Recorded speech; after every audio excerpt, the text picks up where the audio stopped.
Hold on. I think I hit. We're live. Okay.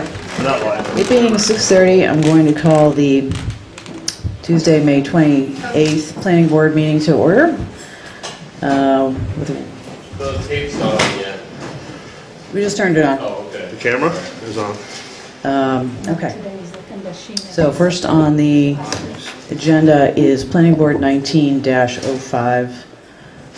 It says subdivision site plan review proposal from Midland General Contractors Incorporated to subdivide the existing lot into two and to construct and operate a non-emergency walk-in care clinic at 75 Laconia Road in the Regional Commercial District.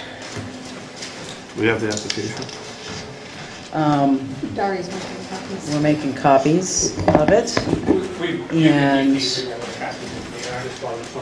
We have to get the application. You yeah, have to wait till we approve the application. Oh, okay. yeah.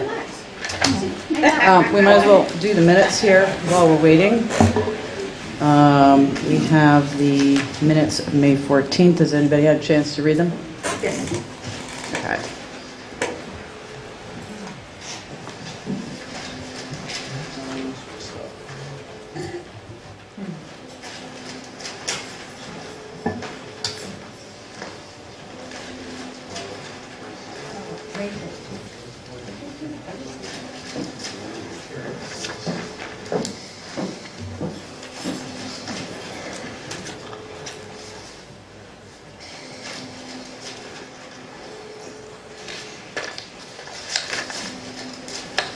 Make a motion to accept the minutes.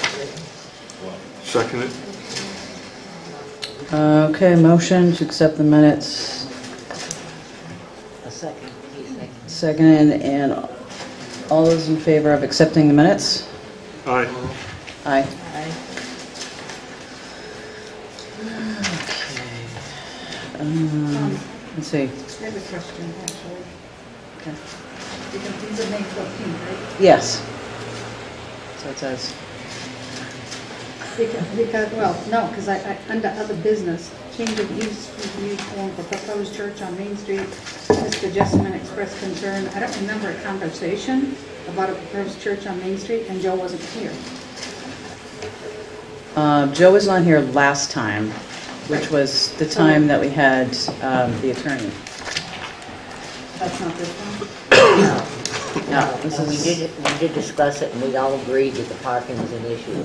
Okay. All right, okay, so this is May The 14th. date was wrong then. I think the date's wrong on this. Yeah, Because members present, Joe's name is not in members present. yeah, because last time was the meeting.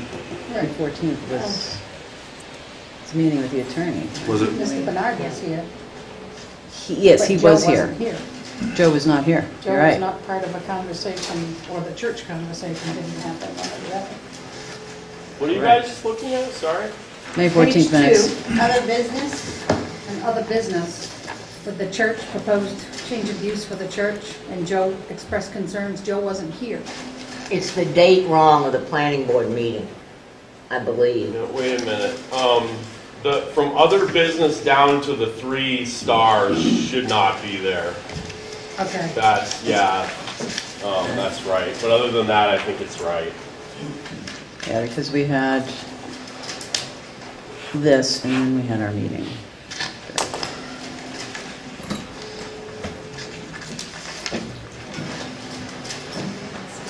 So would whomever made the vote and second wish to rescind the vote? I will rescind my second. I'll rescind my motion. Okay, so Would you like we the have a new again with motion. the Well, changes? the correction, is the date wrong? No, No. just that section is wrong. Yeah, because it is still correct, except for that section. I'll Yeah. make a motion to accept the minutes of May 14th down to 3 asterisks on page 2. No, No, because it's right. the portion before. It's right here, down to Down to Tilton abstains, Tilton abstain. meaning Judith. Under the other business. No. Under other business. Are you following us, Doris? Yeah, I got it. Thank you. Sorry about that. Okay. So, is there a second? Second. Okay. All in favor? Issues. Aye. Aye. Okay. Point of order. I'm getting some. Yeah. All right. Okay. Yeah, right. So wait for copies. Oh, okay. So, Okay. I don't know, can we go into, I guess we have to have the site plan review in front of us.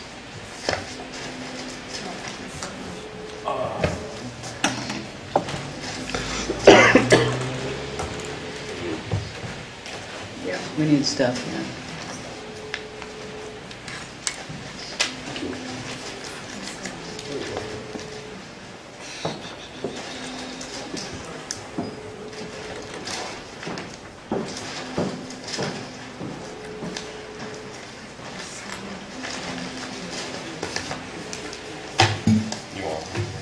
Yeah, I can't find it on the phone. Just, holy cow.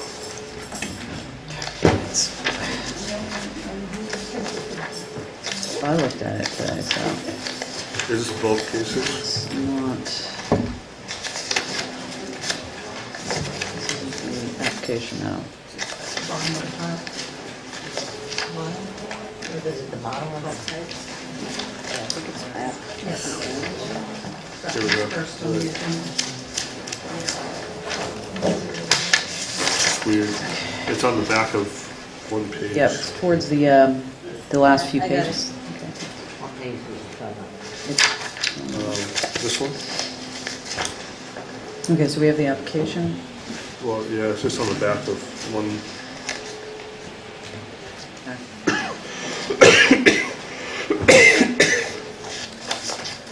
Has everybody had a chance to look at this online, or there's,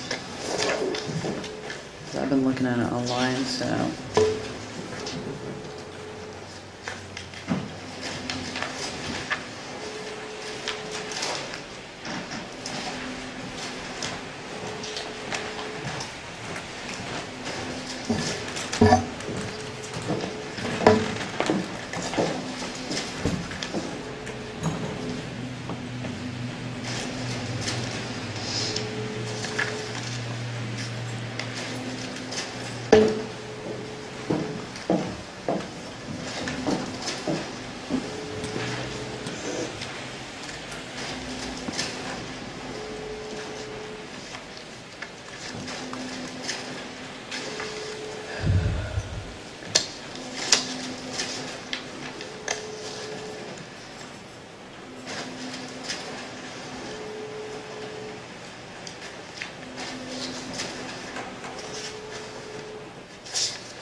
Hello there.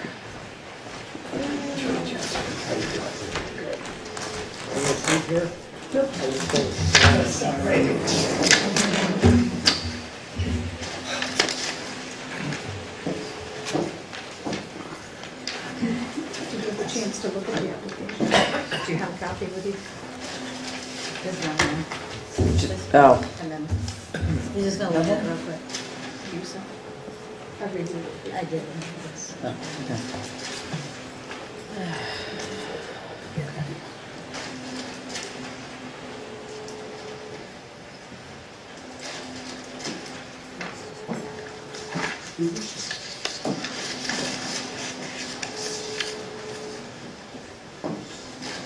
We we have all the maps and stuff? They're in here. You guys have the full-size plan? Should you want a full-size plan out? I don't think so. I think he brought them.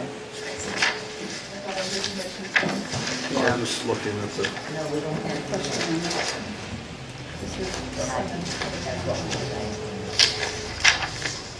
Oh, It's not I- complete. sorry to leave that out. It's kind of a messy way to get through a conversation. Why don't we open the application? Once we have this open We've got number discussion, seven. we can Is there talk number about six somewhere? the This email. is seven of his ideas of what to do. no, I want to get to the, there's the accept the application. application first. Yeah, we don't And it have that comes down a open. piece of All we paper, got was this. and it's hard to read.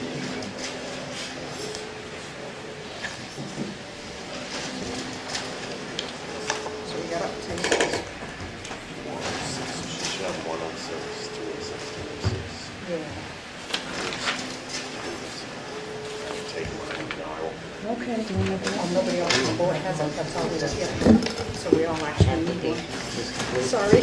No, it's fine. I'll second that motion. What was the motion? The motion was to accept the application as complete by Jane. We didn't get all of it, so he's gonna make us the list of the copies so we can see what it was. Okay. All those in favor? Aye. Aye. Okay. So, would you like to?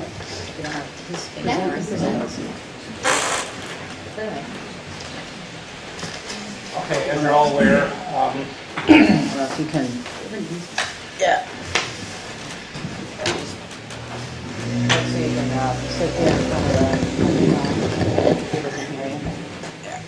You can sit in the chair. Yeah. We don't bite.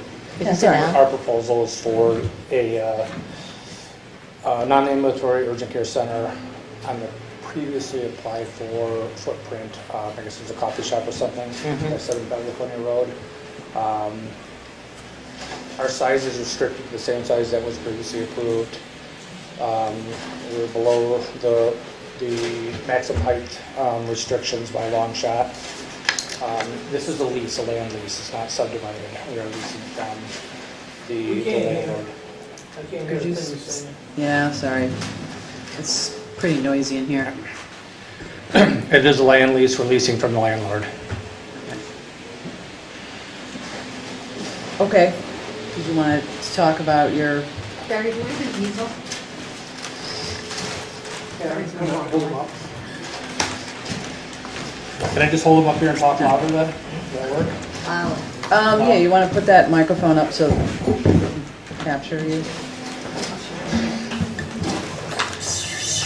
Okay, this is the proposed design. I'm not sure if you're familiar with, we built something similar in Hooksett and Epping the last couple of months. This is a smaller version of the same clinic. Emergency walk-in, hours 8 to 8, 7 days a week. Treat everything that you would typically do in an urgent care, from abrasions to bones, full-size x-ray, coughs, colds, pediatrics, so on and so forth. Adam might have a little bit more information about the business plan than I do. He is a representative of Clear Choice MD. Anything else you want to add to that? I think you covered it. I mean, anything from sutures, flu shots, we do physicals, DOT physicals. As Brent said, we are open from 8 to 8, 7 days a week. It's non-emergent. I mean, if you had a bad enough broken bone, then you would probably get transported or suggest to go to the emergency department, but we can do splints and we don't do casts or anything like that. But yeah, it's just, it helps relieve the all the traffic that the ERs get. Do you happen to have a full size of like this? Sort of Not how it this looks size, in the no, I do lot, not with me. or so we can discuss the lot Yeah. itself and how it's think we got them when they did the Okay. coffee shop. Well, we don't have them now, so. Take one, pass it down. I don't know if this helps at all, but this is Laconia Road here. Okay. This is the service drive that comes back, Chinese restaurant, Hobby Lobby, and Steakhouse. Okay. So this would be the north on Laconia Road, south, east, and west. Building sits out, there's a green area between the existing landscape boulder wall where the elevation changes down to the parking lot. That's reflected on the civil plans.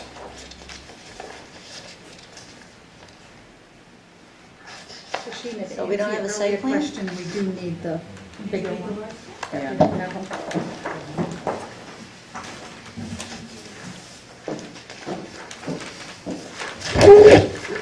Is this size big enough?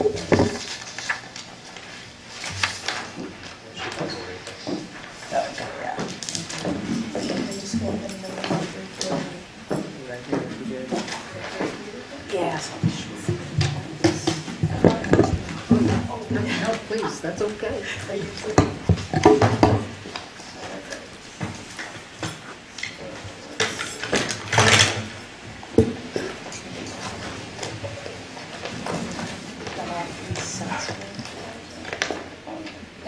So there's more than one set, do you want to Is there know one, down can we there? pass one down? Yeah.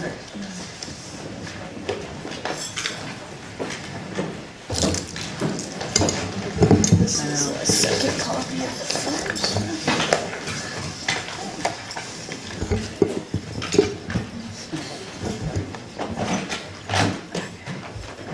Well, this isn't nothing.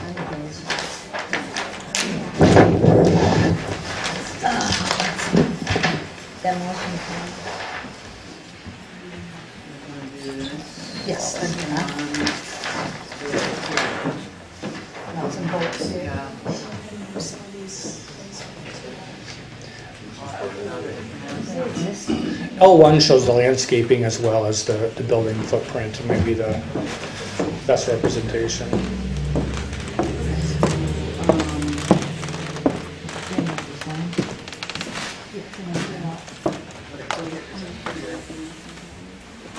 And there's a Coney Road. Where's the This- entrance? Well, the entrance, there's an entrance right here between VIP and O'Reilly's that's existing. And then there's also the entrance down by Applebee's. Isn't that a truck entrance? I mean, it maybe is considered to be a truck entrance, but it's specified to be. Our use is less restrictive than the restaurant and similar to all the other retail, so the parking is more than adequate. The traffic count isn't going to change.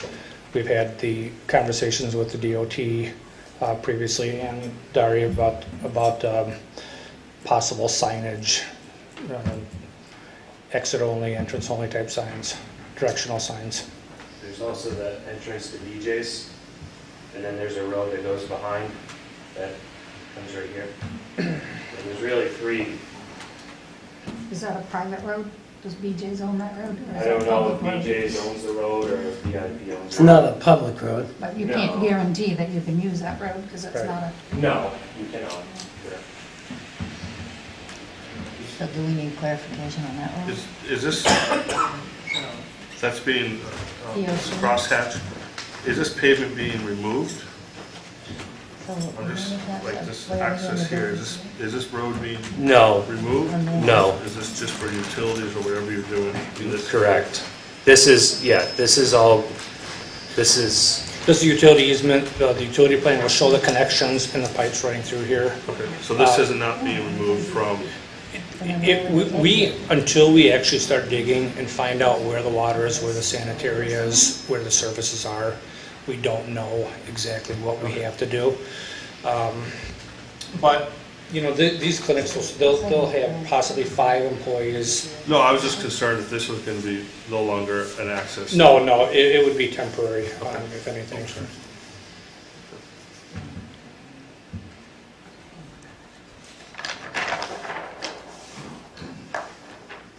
this is just the utilities. Concrete, never mind. You said there's a landscape on it. Our grades don't really change substantially. Our building elevation from existing grades is up maybe a foot or so.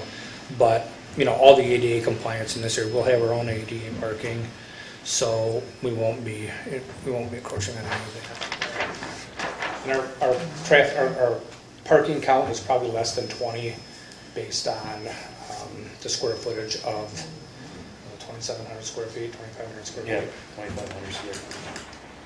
It's probably in the 15 to 16 range as far as parking needed. Five employees. 5 employees. All, be there all the time. Yes, 8 to 8, yes. And that depends. When we first open, and it always starts out a little slow. There probably won't be 5 there to begin with. In the busy season, then there would be, Well, I've yes. taken 3 people to the one in Belmont, so. Oh, there you go. Yep. Well, I assume once you reach capacity, you turn people away to go to the hospital, or Well, we have another one in the Belmont Mall, so we would. tell them to go there? It depends. Our goal is an hour to in the door, out the door in an hour, depending on the severity of your reason going there. Yes, you would be turned away, depending upon what's going on, for sure. Now we build urgent cares nationwide, okay, so there are check-in systems, there are like clockwise systems, patient wait, just like you're going to Great Clips to get your haircut. Go in, look at your wait time, sign in, tells you your wait, typically 45 minutes in and out. But a clinic this size is capable of 80 patients a day with the right staff. So you're not going to, the odds of turning somebody away because it's understaffed are really, really minimal. I was just thinking for like in extreme cases during the busiest season, like summer or something, where you might, I don't know if that would be the busy season or not, but It is. what happens in that case? I've never been to one, so I don't know. You would, it depends, if you have a cough, then you're probably not going to get turned away. If you have a open wound, you cut your arm open or something, then they're going to suggest maybe going to the emergency room. You don't ever have like EMT, fire trucks there or anything. That's The probably state of New Hampshire pretty rare. requires, Yeah, you do. Oh, okay. the Department of Health and Human Services and the State Fire Marshal Office Do we have one requires. conversation, Yeah, please? Sorry guys, Do we have but one Can we have one conversation? conversation? They require an Talking about ambulance bringing friends. loading zone yeah. if somebody is cardiac or something like that has to go. There is an area for the ambulance to pull off, take the patient out the back door, not through the waiting areas and out to the hospital. And how often would you say that happens? So, I don't know the percentage. If I had to guess, I would say maybe 3% of Oh, the time. okay. People come here who are sicker than they think or are hurt a lot worse than they think. This is not an emergency room. This is an urgent care. So they sometimes show up thinking that they're going to get the same, service. We don't have an MRI. We don't have CAT scan. We don't have nuke med. We don't have anything like that. We can do basic X-rays. So, and that's the doctor's decision. Whether they feel comfortable treating them or they suggest that they get turned. Now, they do stabilize it. There is an EKG, there's a crash cart, there's a DFib. So, and the doctors, they're regular physicians or PAs. They'll stabilize how they go. Did this end of the table have questions? Many. Okay. We don't have any plan that shows us snow storage. We don't know where that ambulance area is. We don't have a regular site plan. These are building plans, which are lovely and helpful, but All this stuff is dictated by the Department of Health and Human Services to the nth Department of degree. Health and Human Services does not Yeah. tell you where your snow storage is going to be. The what? Snow storage. Of course not. They don't tell you where that ambulance is going to come in and out, so we can see how it affects the traffic pattern. Those are the things we need on a plan. So the ambulance, this is the ambulance entrance. This is the main entrance right here. So the ambulance, Can you show him this? Have you ever seen like that? That's what we need. That would show you exactly where is your dumpster, where is your snow storage. yeah, other than the building, you have. Was that on a checklist everything was submitted by a certain date? We're given a checklist of the information to provide. We're happy to follow up with additional information if we have to. I think too, I think DOT pointed out in their letter that it is in a shopping mall, so services like snow storage, I would assume, would be handled by the owner of the mall. Is that correct? That's correct. Yeah, But that may be changing based on the new tenant. So that goes with their site plan too. The snow in that mall gets trucked out. Outside Unlimited takes care of that. Does not get trucked out unless it builds up. It usually stays in the parking lot. I mean, at some point during the winter, it gets trucked out. Didn't this past winter. Really. if there was snow storage, it would be undesignated parking areas as it is. There is, to my knowledge, there's not a striped off, zoned off area for snow storage on that site. So, Well, and then it talks about the driveway. Yeah, the driveway, is right. Where it's supposed to be, a one-way, but it's being used Between Shaw's and BJ's, old Shaw's and BJ's. off to the right here is somewhat of a concern. We've discussed in previous, we've done some previous applications, talked about the traffic pattern there. People using that as a two-way when it's supposed to be a one-way, it's so wide. That's, we're unclear. We have a directional arrow shown on there. It's been a topic of discussion. We don't know. When you're pulling out, there is a stop sign going up there. There is not a one-way only sign pulling out onto Laconia Road. But that may have been placed there by the developer. Who knows? So that is something we are not clear on. The purpose of that road, is it one-way, right in, left out, right in, right out? And the DOT really didn't have anything to offer for that either, because it's a private access road. should we read this letter into the records, parts of it? Are you asking me? Yeah. Potentially, I think, in my mind, it's been recognized, as the gentleman kind of mentioned, that traffic patterns are probably maybe the biggest concern associated with this proposal. It's a great, seemingly a great spot. The new change to the parking ordinance allows for another building to go in there, but how cars move in and out of there is probably the biggest concern. And I don't think that this application really gets at answering that. I think we kind of made it clear that's something we're going to be looking for. And it may be that you guys need more information from the applicant about how this is going to impact traffic, either that or some sort of traffic study. We just don't have a strong grasp on how traffic is going to be impacted. DOT does have concerns, and yes, we can certainly leave that in. And then while I'm talking, I'll just also add, I mentioned a second ago, the change to the parking ordinance that allowed for this building to go in 2 or 3 years ago. Our parking regulations wouldn't have permitted this. The calculations they submitted, as far as I can tell, seem to focus solely on that one entity, the clinic, whereas the parking, or the change to the ordinance that would allow this addresses the entire complex. And I don't see anything in there that talks, and I could be wrong, that talks about the parking numbers for the entire complex and how that's met. So just a couple thoughts from this corner of the room. But yeah, if you want that read in, that's certainly something that can be done. So we don't have to read the whole thing. If you want to give a summary of what it is, and then. Well, so I was forwarded an email where Alan Hanscom, the District 3 engineer, enumerated some items.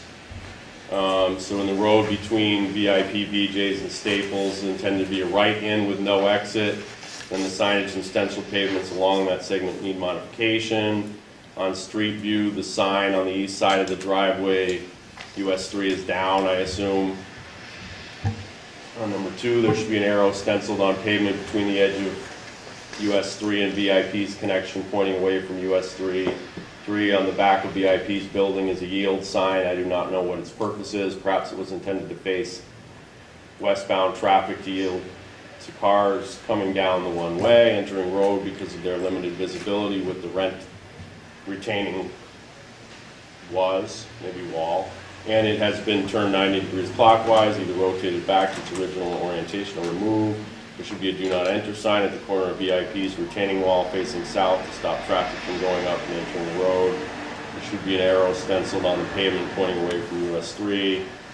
There's a stop sign facing traffic trying to drive east from Staples towards BJ's, and presumably the non-exit road. Stop signs determine right of way and who must yield to other traffic. It does not mean stop, don't come this way. The sign should be replaced with the do not enter sign, a stencil arrow on the pavement, and this slip ramp point towards Green Ginger would reinforce that this is a one-way road. Somewhere there's a number 7. I think maybe somebody got my number 7. 7. Standard one-way sign should be placed on the splitter island between BJ's and Green Ginger, reinforcing the entering road and slip ramp as a one-way road. This is contrary to Clear Choice's expectations and desires. We need to look at the original permitting for these two sites. It seems clear that this entrance and the one near to Applebee's were intended as right-in only. I don't see plans for the area, so this stretch must be a string of developer mitigation projects. This access should not magically change to a two-way road. So those were some of the concerns enumerated there. But more generally, I think we sort of indicated that, I think, to the applicant that we need, the planning board needs to be satisfied that adding this business is not going to aggravate, traffic concerns there. So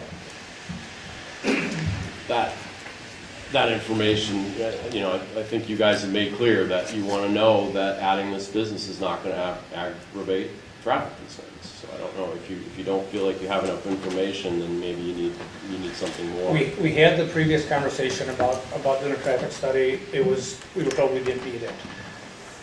Bumping this 90 days drastically affects our business plan. Terribly. So that's the biggest part. Is this an auxiliary drive, or was this meant to be an ease of congestion from that parking lot originally? I don't know how old. I thought originally it was a trucks only, and it was to go to Shaw's when Shaw's was a grocery store, right?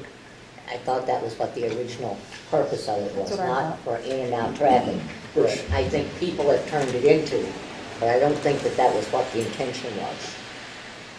Do we have copies of the original site plan? For when Shaw's went in?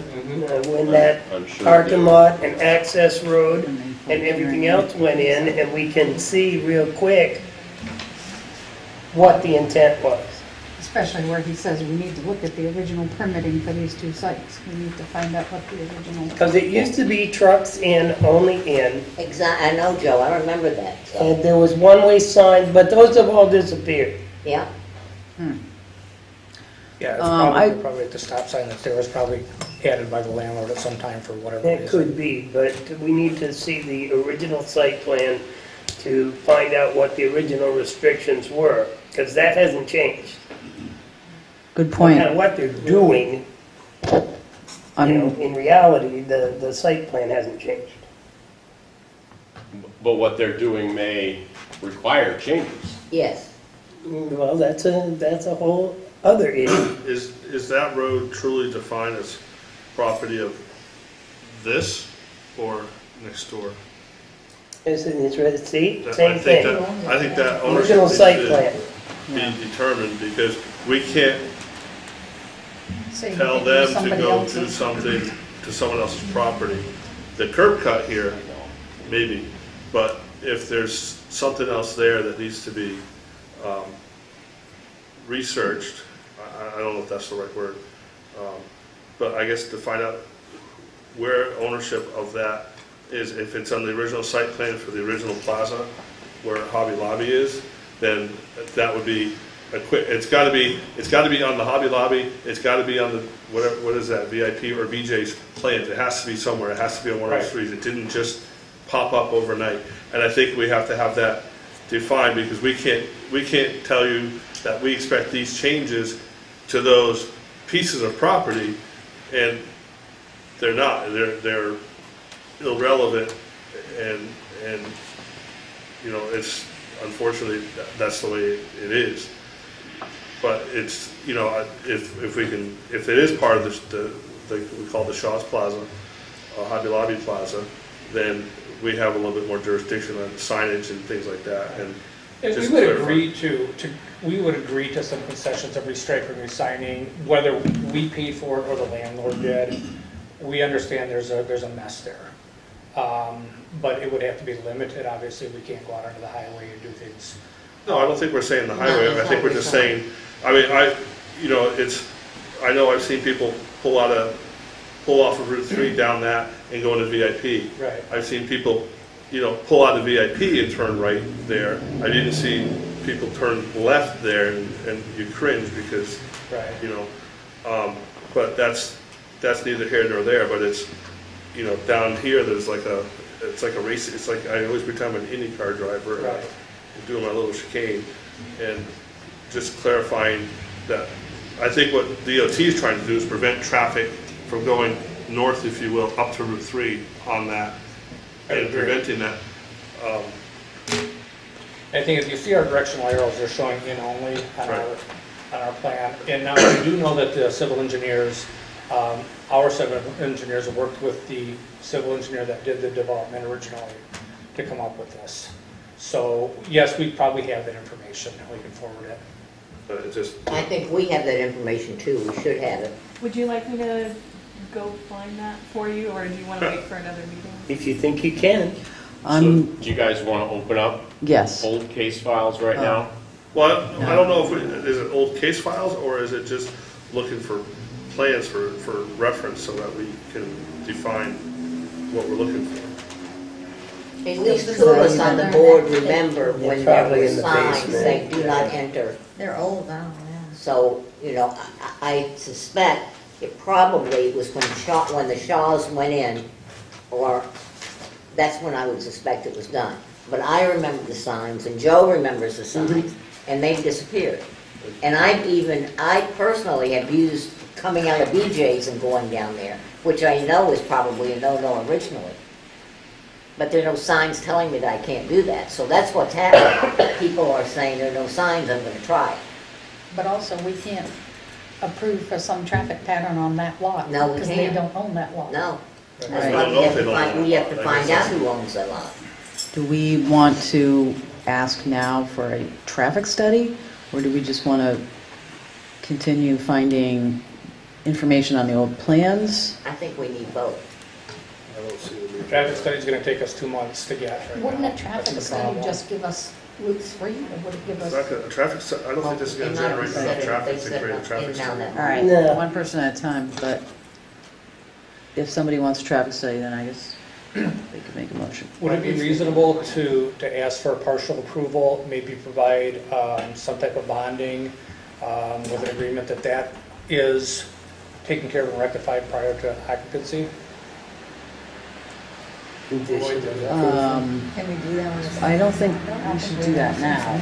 Can we, I mean, right now, we just need to, we all agree that we want to continue it until we have more information. Is that the extent of what we want to ask from them? That's what I'm asking.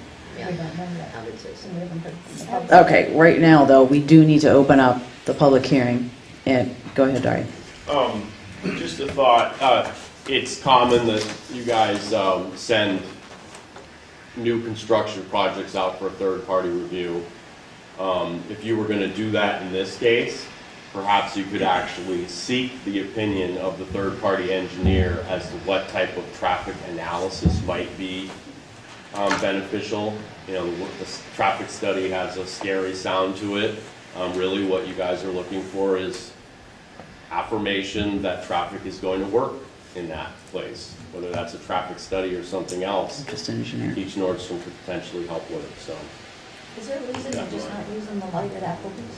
I don't know, that's what I mean, is that just I'm just an kinda auxiliary curious. entrance that really has no impact on our conversation tonight? Do we just put up a sign, do not enter, do not exit, and everybody heads to the west and comes in and out?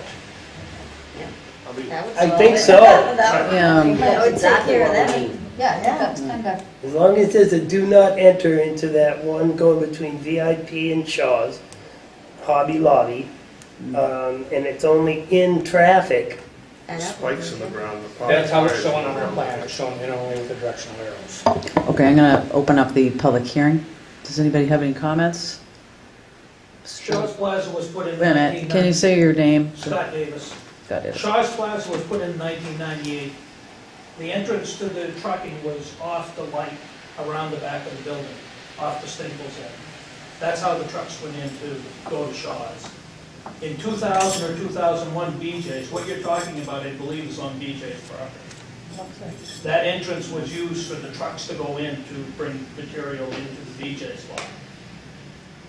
Okay, what you're talking about, and then I think when they put the VIP store out in front, that's when everything got changed because they put a retaining wall behind VIP when they built the land up. A question I would like to know, the water utility, they're gonna have to come from Shaw's towards the building, correct? Because you'll never come from the road, because our water main's higher. Everything than comes the from actual behind. building. did you wish to look at the plans, anybody in the public? But I think you'll find your answers in either 1998 or 2000 in the planning board. Thank you. Anyone else? Okay. Seeing no other comments, back to the board. Besides, if they just use Applebee's, I don't see where there's an issue. Just don't go that way. Now we don't have to play with the traffic. Exactly. As long as it's Pretty clearly marked. simplistic. Yeah. Done. I think we're making I don't it, think we need a traffic study. no, I think Okay. we're making it a lot more difficult. Just use your own entrance, leave other people's People are gonna property use it alone. anyhow, they're gonna mow the sign down in the winter and They're they're. gonna do what they do, I understand, but I don't understand if The they do went not to enter would be BJ's, why helpful. would we even gone into that The plaza? do not enter would be helpful. no clue, but there's nobody that's supposed to be exiting on that road anyway. So they use the light at Applebee's and nothing else changes. Their car count should be minimal in the scheme of things. I've never seen that parking lot full. Me neither. It was probably to provide relief from the one light, because you do have that ease off by Applebee's. Now you've got the second one, so you're not stacking up at the light, everybody coming across the front of Staples. The entrance that's in the middle of that Hobby Lobby lot, I believe, is exit only, right turn only. That's Right. correct. It is. Yeah, right. So That's correct. Do people make a left turn off of Route 3 into that? Absolutely. Yeah. But I guess my comment to the board is that we originally planned a coffee shop here, Exactly. and we didn't require a traffic study. If we require a traffic study for this, that's, We're less I did have restricted than questions, restaurant. We're less, we're less. I remember it was brought up. but we didn't require it, so I think this is, would you say, Okay. would you say 20?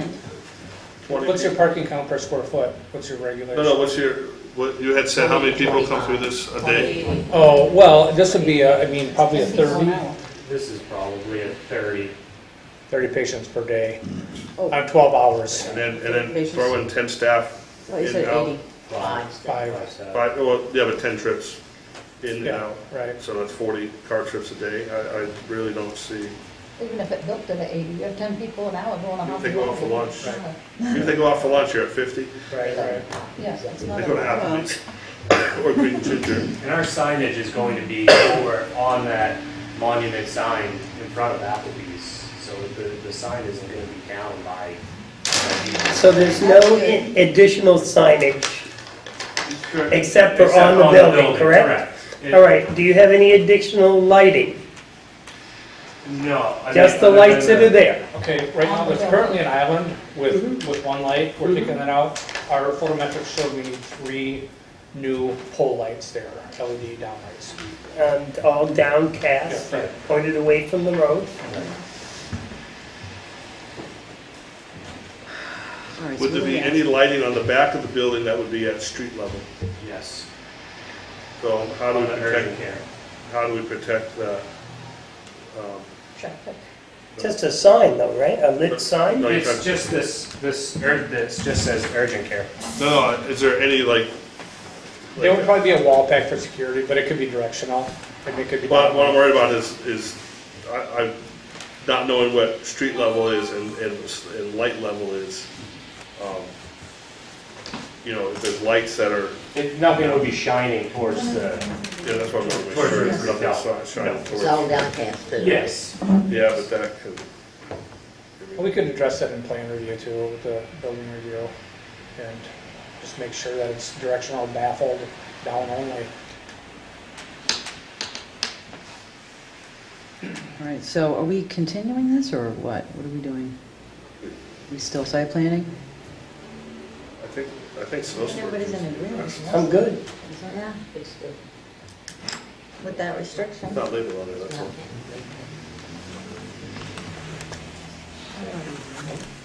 You pay, as a tenant, do you pay the owner of the mall to do the snow storage?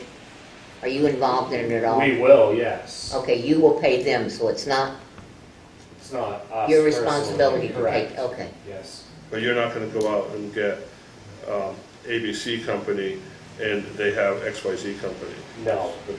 no. It's all shared parking. It would be the same with the landscaping and property maintenance. Yeah.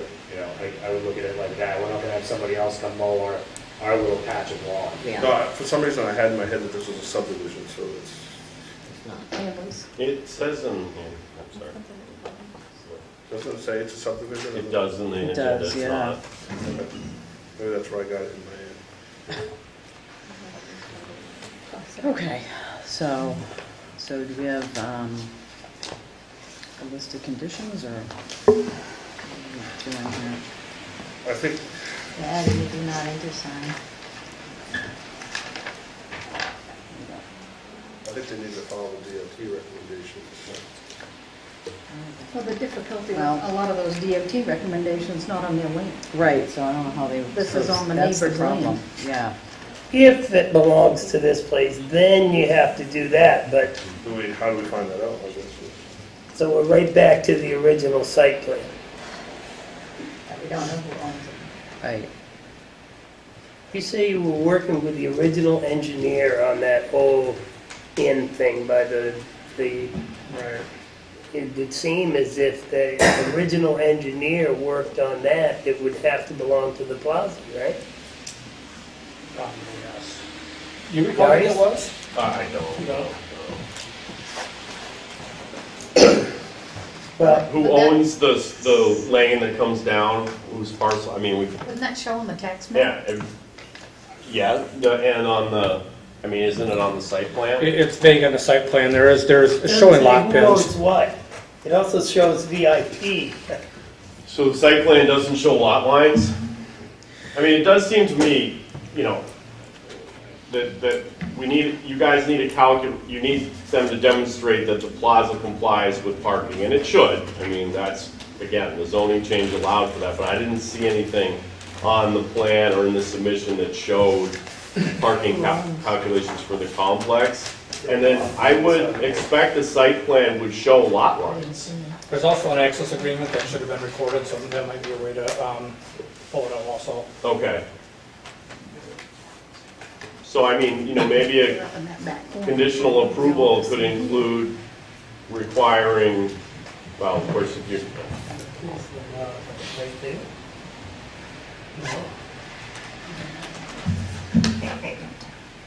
One of these might be the lot line, but which one, it's not marked. Well, you see the easement there. Yes. Okay, so that's showing the edge of the easement coming down there Yeah. along right the. there. Now that Just along the left side. So this must go with that. If there's the easement. I don't want a site plan on G, that looks like that should be. Depends, was the easement given to the I parking wanna have a lot copy or of the from the easement. owner, or is the easement given to Do you have a copy of the Peters? easement? So you still need to know who owns it. Well, we would agree that if If We have a it was booking page? ours and the DOT required something, we would agree to it. I'm sorry, can you say that again? If this was on on our land, Right. and the DOT required something, we would agree to it. So I That's good. think if we could get a conditional just to move forward and figure out a timeline for that, perhaps it would be in our best interest. All right. Additional We want to start approval, is that Existing something that we access think we can easement. do? I need a booking page. There's still, Yeah. it wasn't on there. I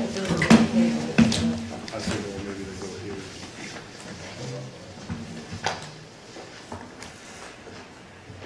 All right. You guys think about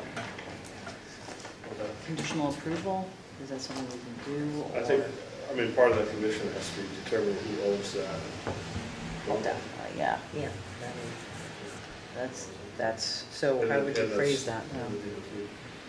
With the condition, Yeah, I'm writing down some of them. with condition. That the ownership Ownership of determined. that access road is determined. Shouldn't that come before we do an approval? Well, that's for conditional. What is Conditional? So if it turns out that they own it, which seems unlikely, then that, Well, we what can would say that change? The shop owns it, they have to comply with all those DOT regulations. Okay, so Seven- determine the ownership of the access road. If they Owned by their own it, landlord. then they must comply with DOT recommendations. Yes. Have to. And if not, then No. I guess it's null and void. I think that it does seem a little premature, and I understand you guys are in a hurry, but if you don't know where the lot lines are, I mean, Irresponsible to, maybe, and the other thing is, there are such things as off-site improvements.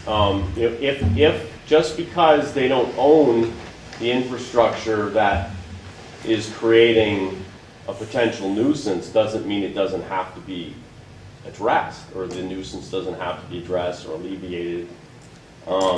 Again, I think you guys have been very clear from the outset with this project that your big concern is traffic moving in and out of there. Everyone's aware of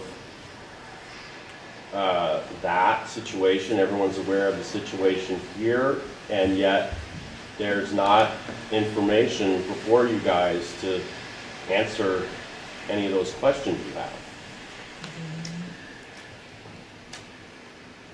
If you're saying it's not a problem, it's not a problem. Well- But if it's an item of concern, Eric as it has was pointed when out we first that, discussed this months ago, I don't feel like your concerns have been addressed. okay, well, it's up to the board. what did you start to say, Eric? Was it, Eric said something? Well, I was pointing out that Eric pointed out that when we were site planning the coffee shop, we didn't require a traffic study. But this we is a did new talk site plan. about the traffic, I remember. I seem to recall that we did What coffee have shop is concerns. this? That We lot. had a coffee shop come before us in that location. I thought it was conceptual. And during that discussion, I think the fact that I don't was remember. your number one concern back then as well. Yeah, we did mention it. But I don't think we made a big deal of it. I Well, don't it was a think- conceptual discussion. Yeah. It wasn't a formal site plan application. And even then, you said that was the biggest concern. We did bring it up, as I recall. Okay, so do we want to ask for the engineer to Third-party review. third-party review to look at this whole, And to be clear, Site. by the time they come back, what that's gonna be. or not? It's very much in keeping with your process to send new commercial construction out for third-party review. Any applicant should expect that. So if you're going to include, when you send this out for third-party review, please, to the engineer, please look at traffic and let us know, give us some guidance on what type of information we need to alleviate this problem. You're not setting them back any more than they would have expected coming in here with the, based on your normal procedure of sending things out for third party review. So it's not like you're holding them up by looking at that.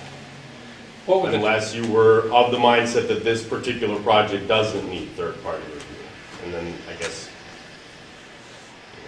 then it would be a hold.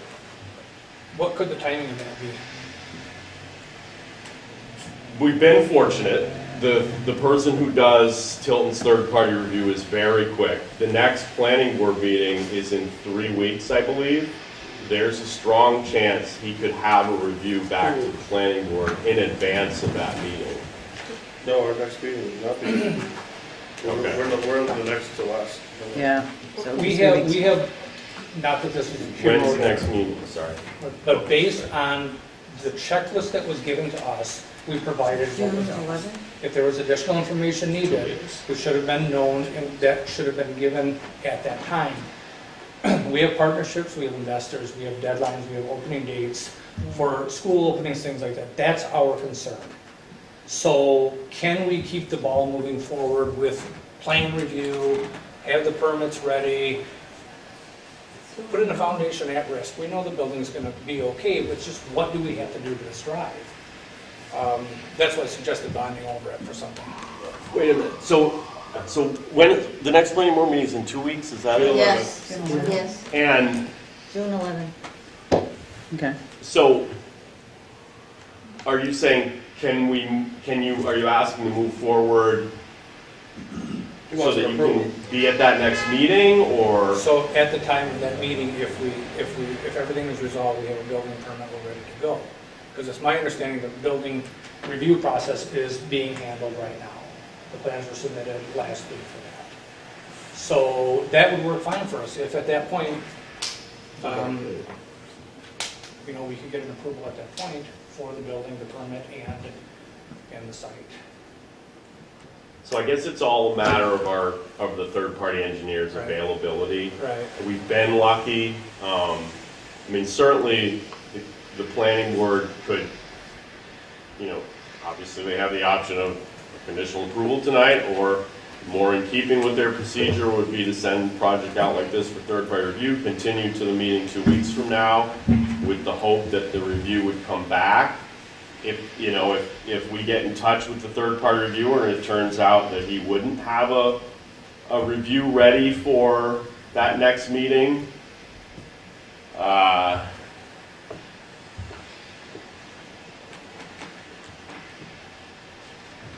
I guess I don't know I guess you guys, this is a tough one.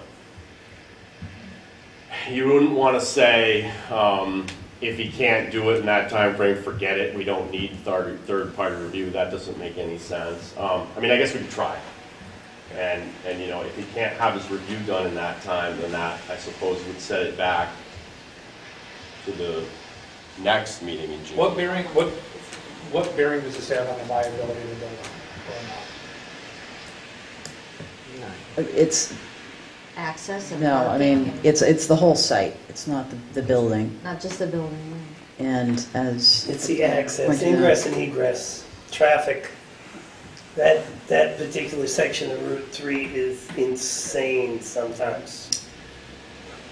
Oftentimes, getting in, getting out. You got the outlet mall across the street. You've got Hobby Lobby, the lights and Walgreens and all these different things, and it can get.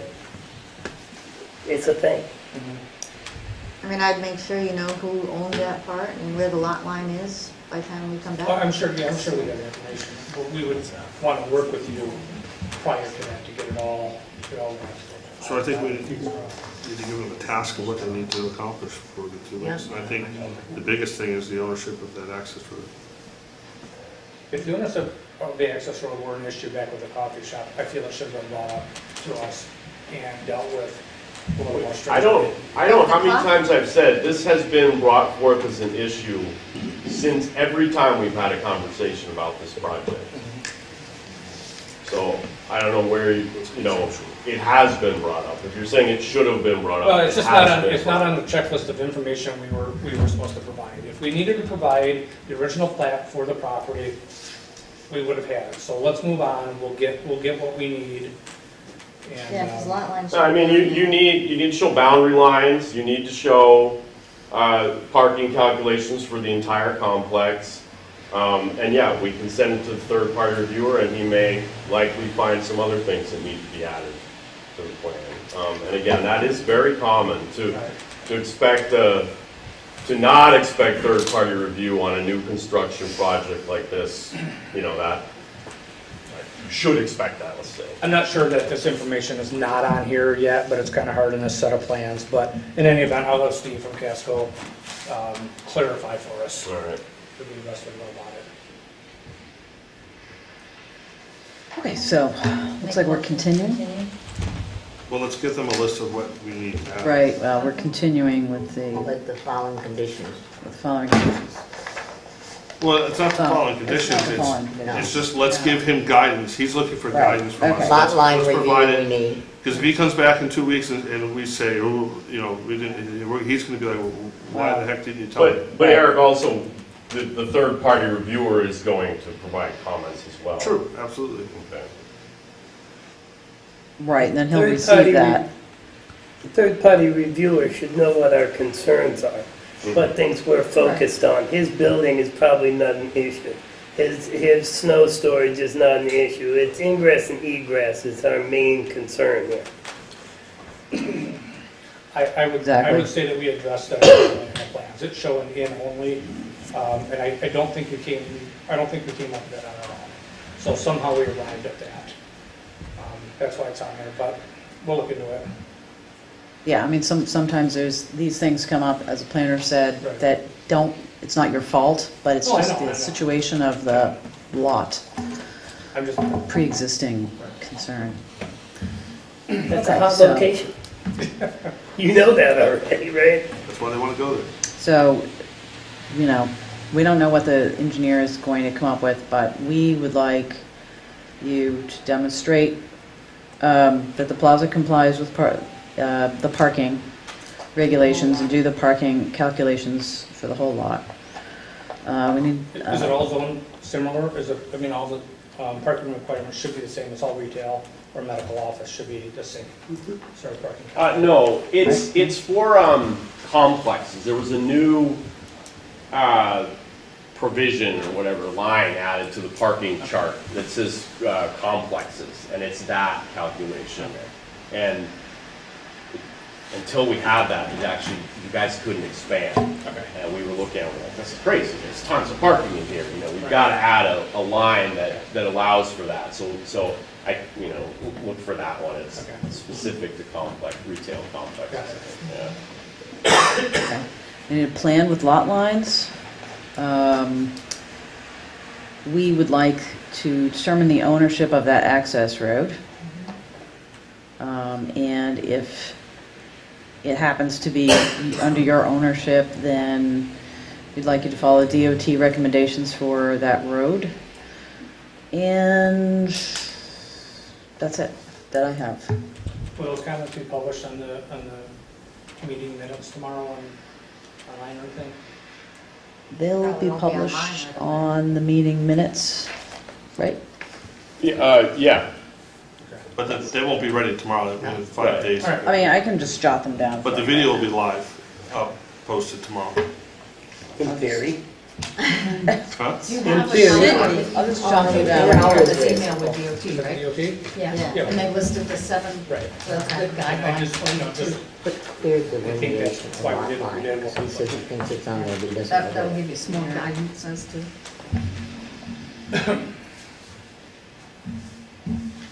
Second. So we're going to be, you said, yep, Christine said she wants to continue this application to June 11th, correct? Right. She made a motion? You got the, Well, it's it's not a condition. not really a condition, so. Items, whatever. Did we vote on third-party review? We did not put that in there, so that's up to the board. we have a motion on the table right now, so. I don't think we do. We have to vote on third-party review separately? No. It's not really it's not part of the conditions. We're not, they're not conditions, it's just like a laundry list of things that we like. So But do if we're going you, to say we have to do third-party review, we have to vote on that. yeah, we should include that or I'll not, make so. my motion to continue to June 11th to include third-party review. Okay, so, do we agree on that? Second? Okay. All those in favor? Aye. Aye. Aye. Aye. Is continued. And I'll just write this down for you.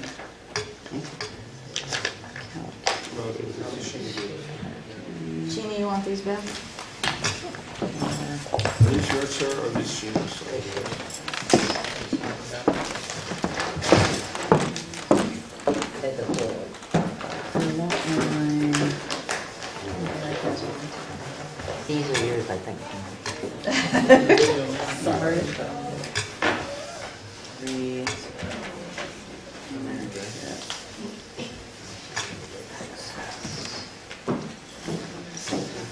Four. Okay. Thanks. She wrote the list for you. Sorry, my, chicken scratch over He's there. not up tomorrow.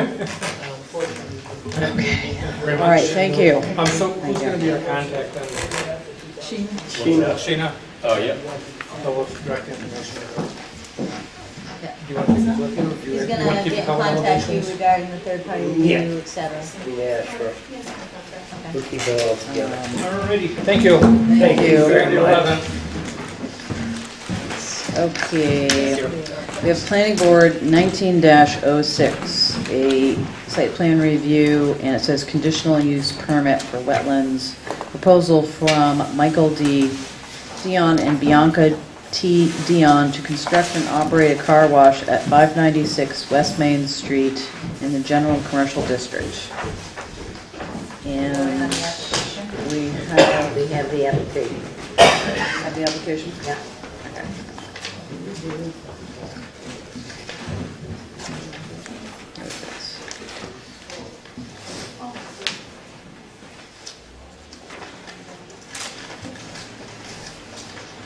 The application? Yeah. Oh, okay.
Missing a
Does anyone want to make a motion?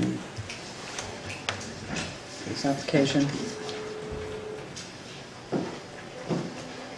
Make a motion to accept the application that appears to be substantially complete. I second that. Discussion? All those in favor?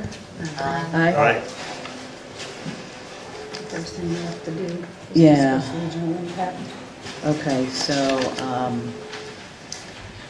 there's a possibility, we should be doing this with all the applications anyway, but do you, as a board, think that this is a development of regional impact? And I can read you the conditions, or actually you have them right here.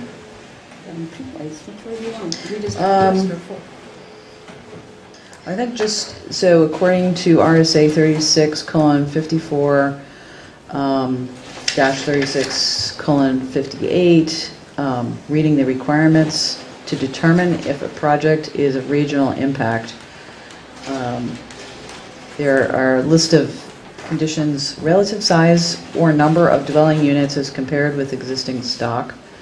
Number 2, proximity to the borders of a neighboring community. Number 3, transportation networks. 4, anticipated emissions such as light, noise, smoke, odors, or particles. 6, proximity to aquifers or surface waters which transcend municipal boundaries. And 7, shared facilities such as schools and solid waste disposal facilities. So I'm wondering about, to me, it seems to tick the box of proximity to aquifers or surface waters because it's adjacent to a aquifer, and you should notify, I think, my personal judgment that we should notify the region of this project in case they want to Here. comment on it. It's just courtesy. So, but what does the board think about regional impact?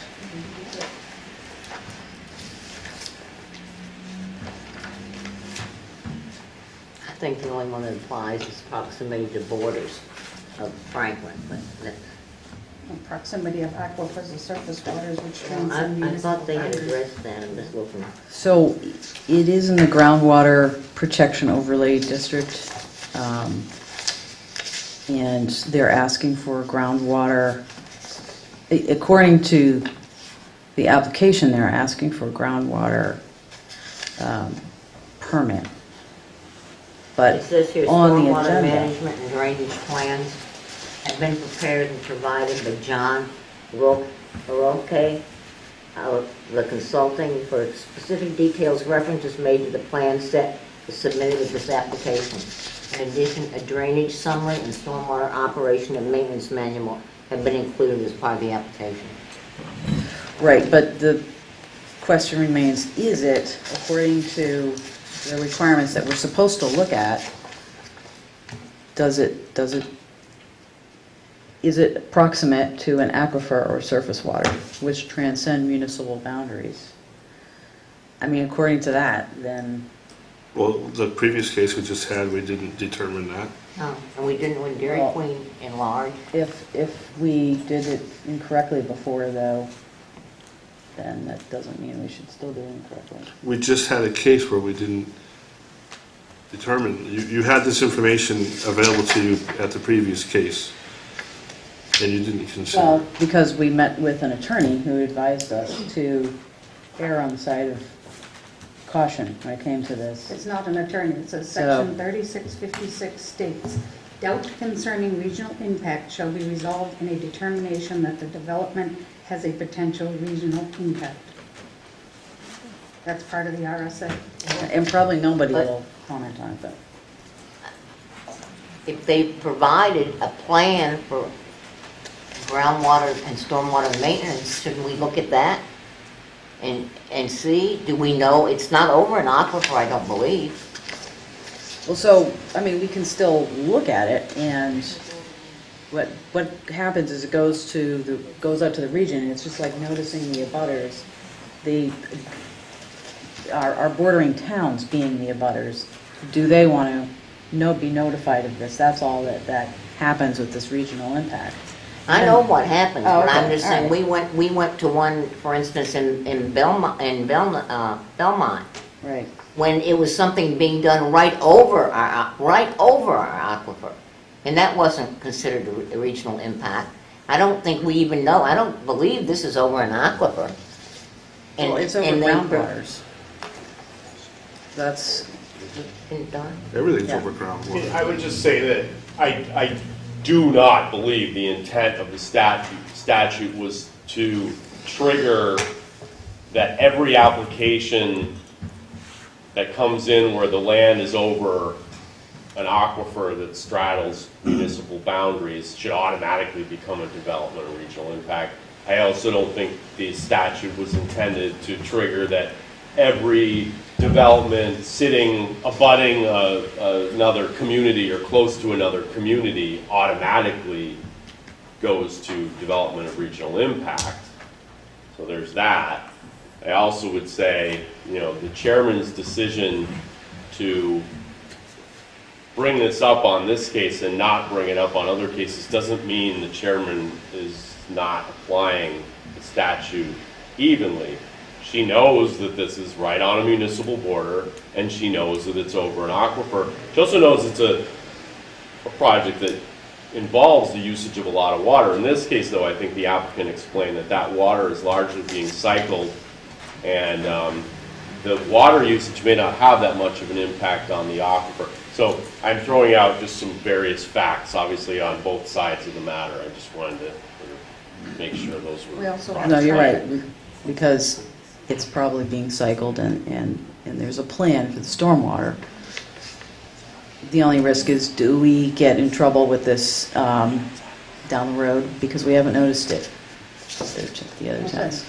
70 to So 80, when in doubt, it says that 70 to 80% of the water is reclaimed. That kind of amazed me for reuse.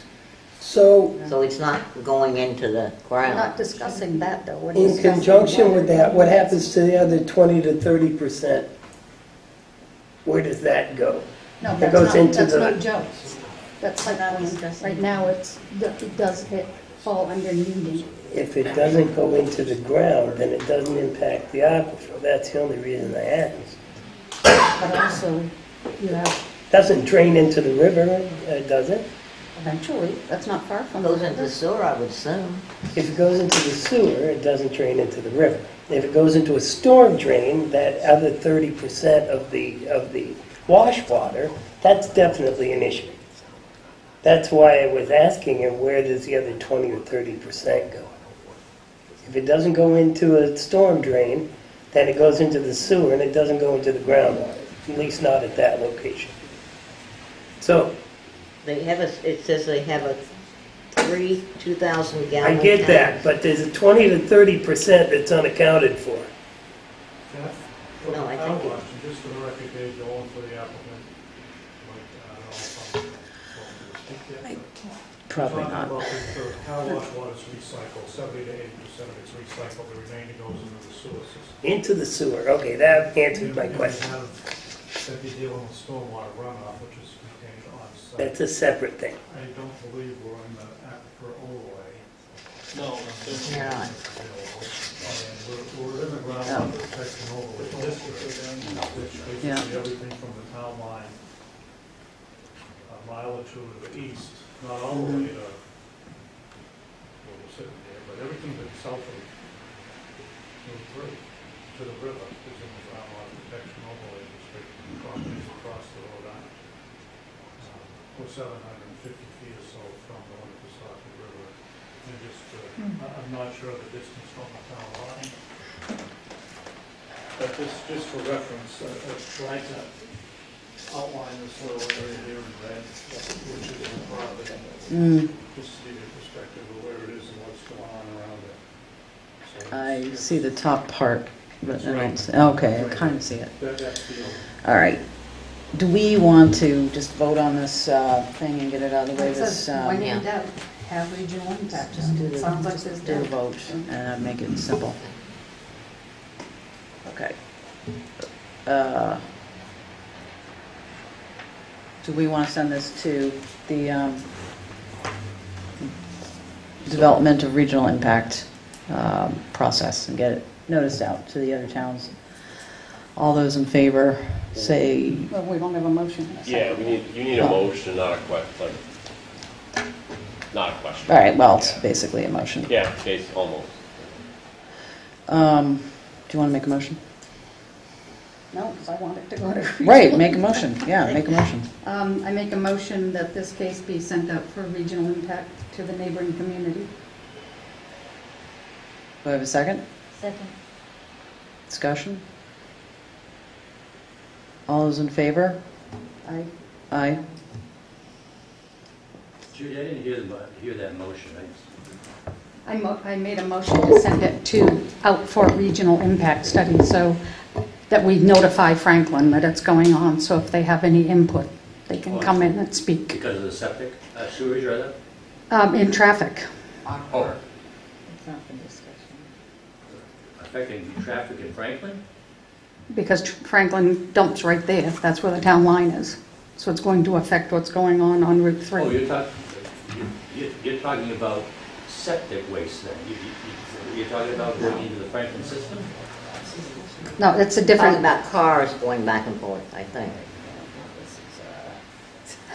Really? we'll catch you up. This is Route 3. Yes. When There's a that- motion on the table. There was a motion, there was a There's a vote. motion to say, I think even votes were taken, right? It was Yes. 3 to 3, it seems like.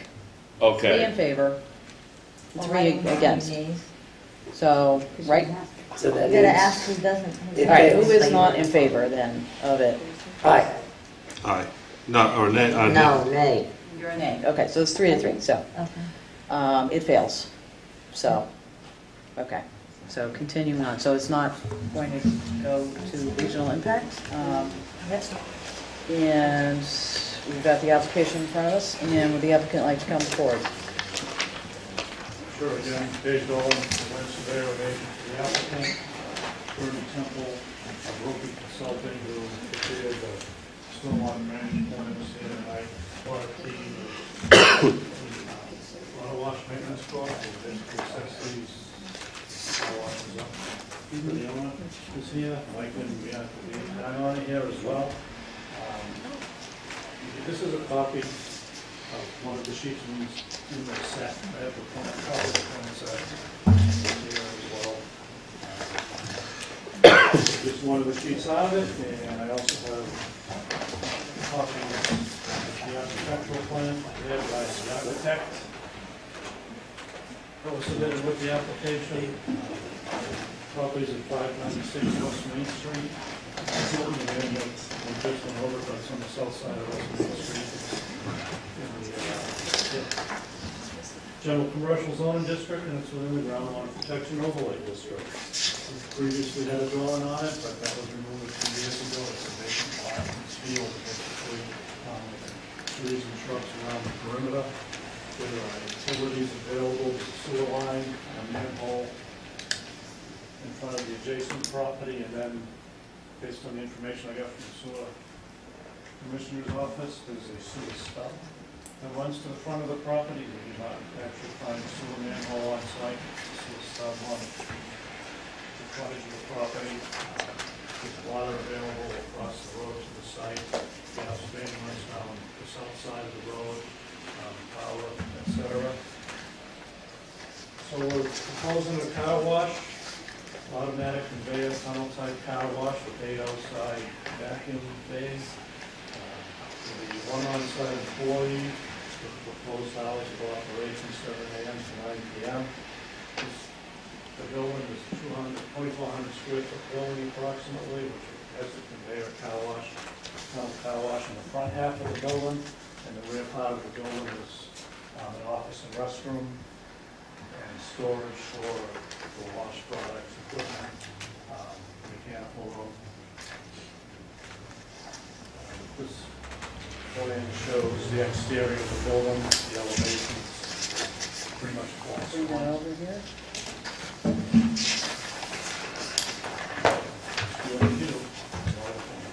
Yeah, thanks.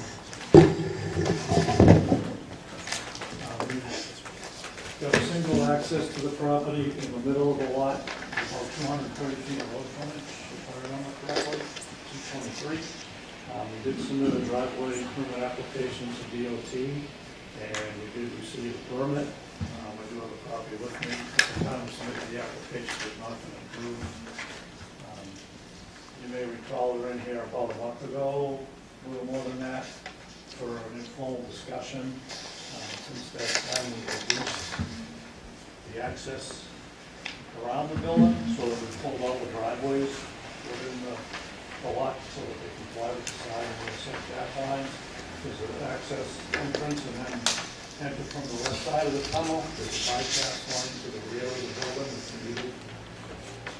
For any reason, there's 58 vacuum bays up front, and stacking from the pay station back to the setbacks are 7 or 8 cars.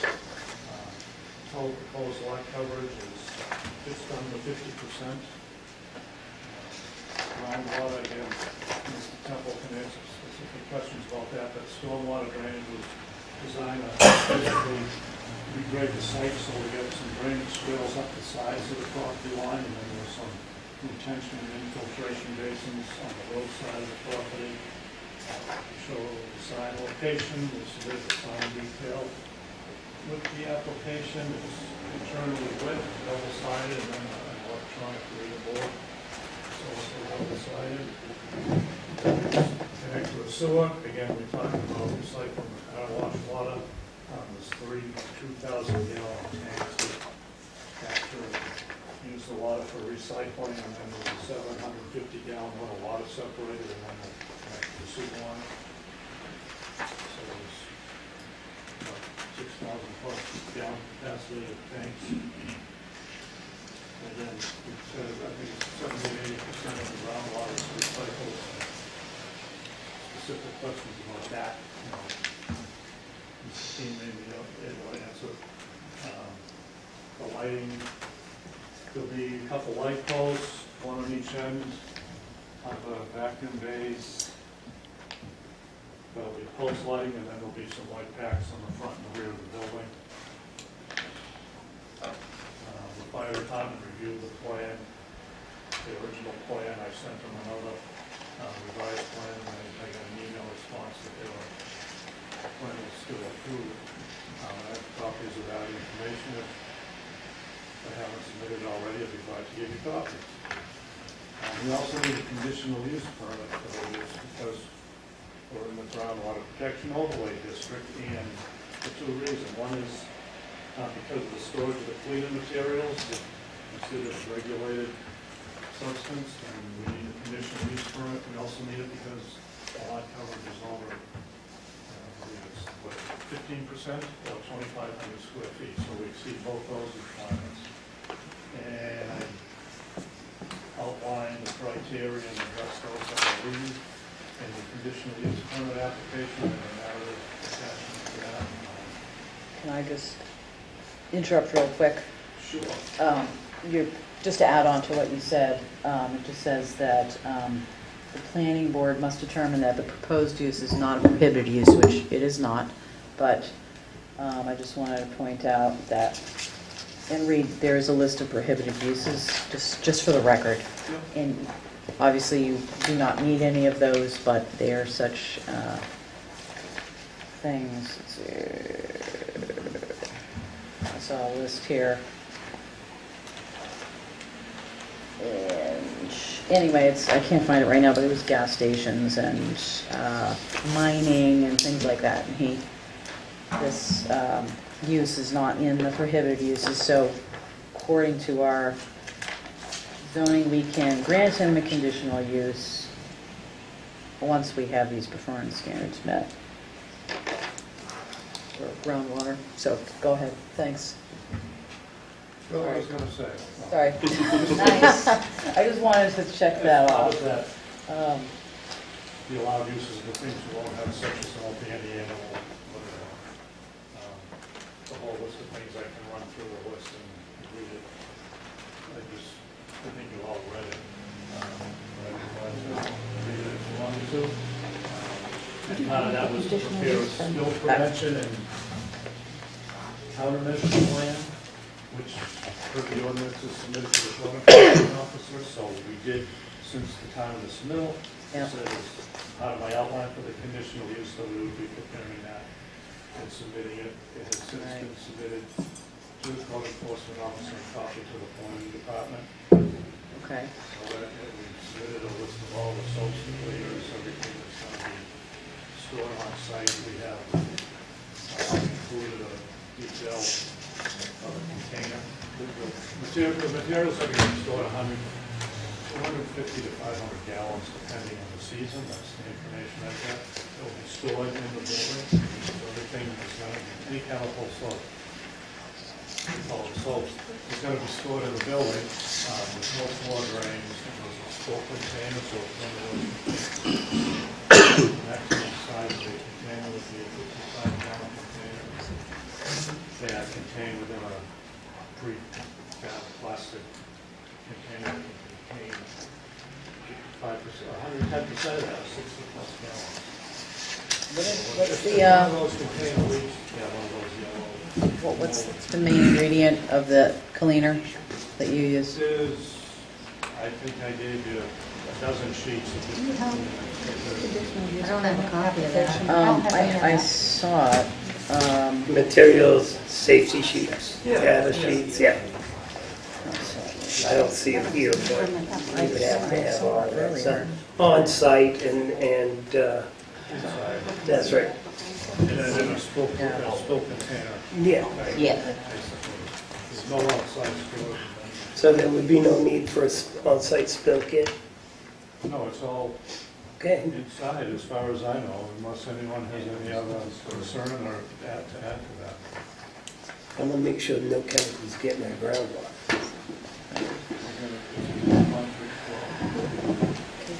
Okey-dokey. I saw it earlier today. And no floor drains. Do you guys have the conditional use permit application? Copy of that? Not on me. Oh. Sheena, can we get a No, I copy think of the code that? enforcement officer is the one who gets that. Well, no, we had it as part of our, I didn't, earlier Submitted today. a copy of the code on the survey. He also I saw it on the, You I have saw it it. earlier. was delivered last Thursday. Yeah, I saw that you had delivered it because I saw it in, as part of our email, but, I included the safety data sheets with that, and I also included the It just, stack with the conditional use. let me see if I but can. that was the email find that it we here. got, we don't bring, I didn't copy it, but We printed it out. she can get it for us. I can, I have another copy here if you'd like. all right. I think Yeah, Sheena's just getting, pass one around. This is it. Why don't I open up the public hearing for comments? State your name, please. Kevin Marcotte, I own 600 West Main Street and 604 West Main Street. I have a couple of concerns, and one of them was already spoken for, the hours of operation. That doesn't sound bad. The other one is noise from the dryers and vacuums getting into my properties. Is there some type of sound barrier that's going to be up and whatnot? And then,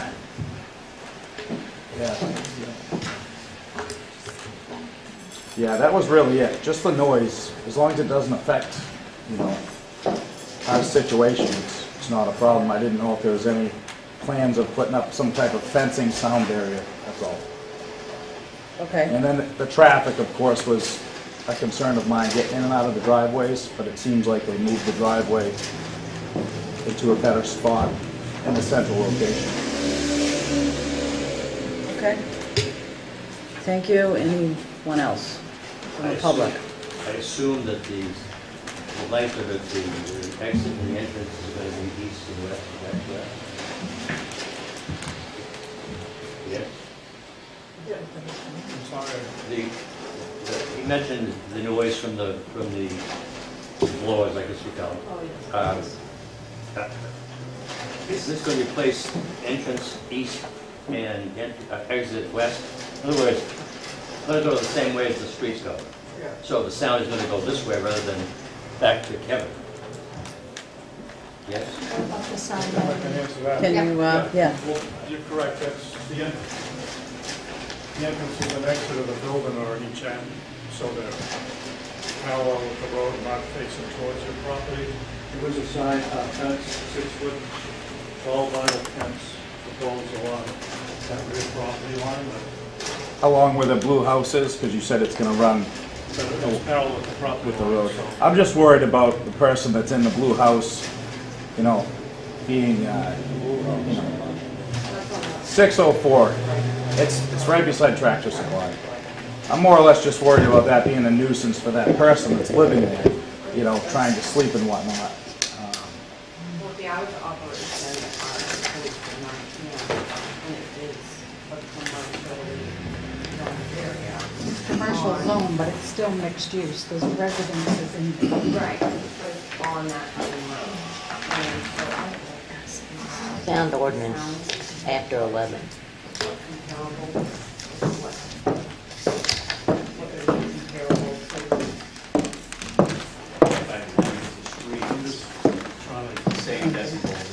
Right, so the length of distance from the building to the street, by the time the sound travels that far, it's no more louder than the cars. Okay. Well, you're asking about the end facing towards the shed? Yes. Yeah. Yeah. There's no fence proposed on that line. We've got drainage swale on this side. It shows up on some of the more detailed plans that we have. Some maple trees planting along the property line there. And the distance from the end of the car wash tunnel to the shed is about 110 feet.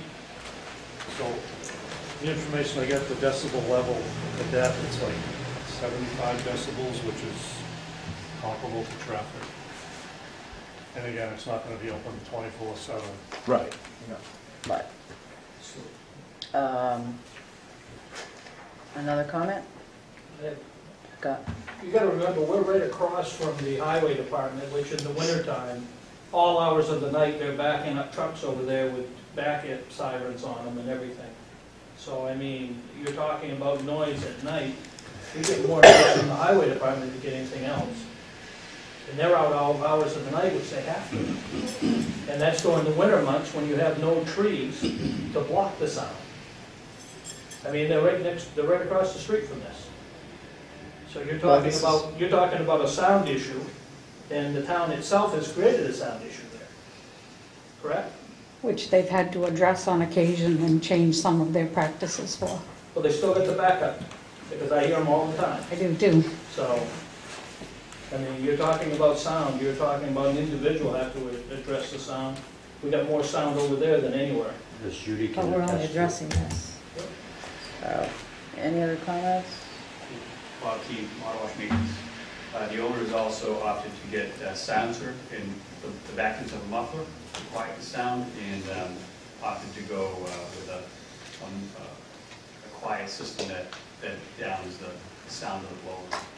It's called a silent sound package. What about the actual vacuums outside? 8 vacuums running is gonna make a lot of noise. Are we doing the central?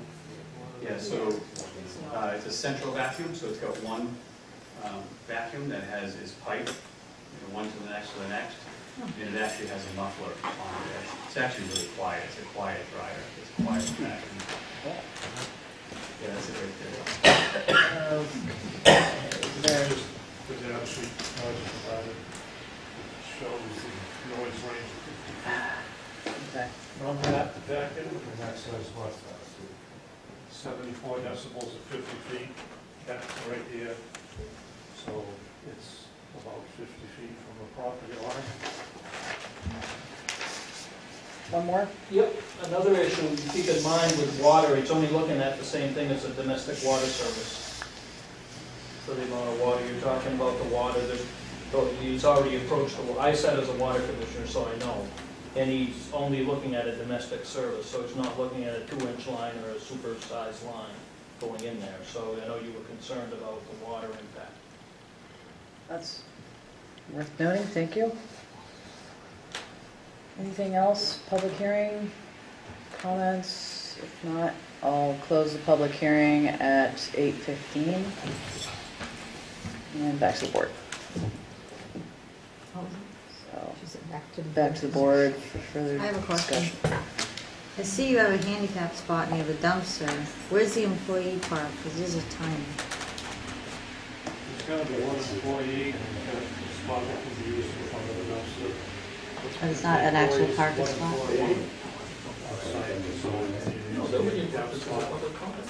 No, we do. Yeah, we have to have that open. But it's not a parking. Do you know what the size is there? How'd you get this? You up maybe yourself? Well, I mean, the picture. The one in front of the dumpster? You didn't see it hovering? Is there shift changes? Is one person's gonna work this whole time? Was there one shift? Yeah. No. I mean, typically I would imagine that, depending on the season, these are seasonally employed from spring until October. So, car wash business is actually busiest during the winter, in our off-season. So, in a lot of the time, those times, we will have personal management of the property. Otherwise, I mean, it was a 7 operation, 14-hour shift, it's not going to be just one person, it would be divided into 2 shifts. So you got a parking issue. They're gonna wait for the other one to pull out and just pull out. So you have to have another spot. You have one employee at a time. Right, but during shift change, you know, the person's gonna have to run out for that person to run in. True. Yeah. I think that's a parking issue. The there are 8, right, there are 8 vacuum spots.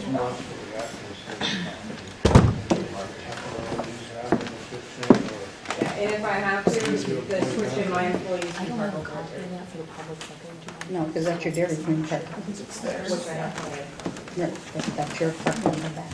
But, right, so what if one of my employees at Dairy Queen were my employee at the car wash? I mean, I can cross over my kids over there as well. Okay.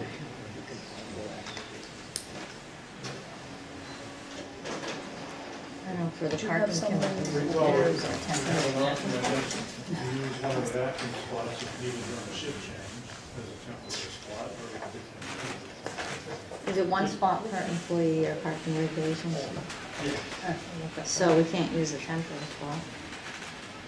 For a shift change? Can we? Of course we could. Why couldn't we? They're only gonna have one employee per shift. They have one designated spot for an employee. Ta-da!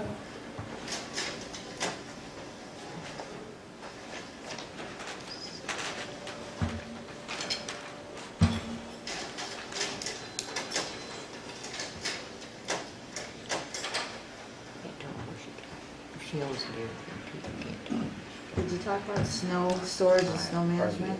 It's down in this. shows Can't it. see anything. It shows it down here. It's not on this one. but on Beside this the one. dumpster. Oh, Here okay. and here. Oh, okay. It's on one of the small sheets. Thought we had an old It could be because this is small.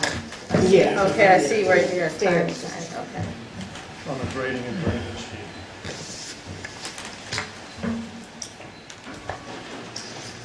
More on the stormwater management and the chemicals. Did you have somebody else who were? Those are two different, the stormwater management is the drainage. Right. Stormwater Oh, okay, I thought you management. had another part of If you it. have specific questions, on that, I think Mr. Temple can answer that. Right, like the chemicals. Chemically biodegradable. What is it though? I mean, So like Dawn dish detergent, like stuff like that, Oh, is it it? suds up and got enough, with a friction machine, it's got friction, so it cleans with mild detergents, not anything very. oh, it's not a degreaser, like an Yeah. industrial degreaser now. Yeah, it's more concentrated than you buy at the store, but it's basically a concentrated version, so they don't, like, you can buy a 55-gallon drum, but that 55-gallon drum might last 20,000 cars, might last 20,000 cars. Oh, okay. And what happens to the wastewater, and how that gets recycled? So there's a reclamation system.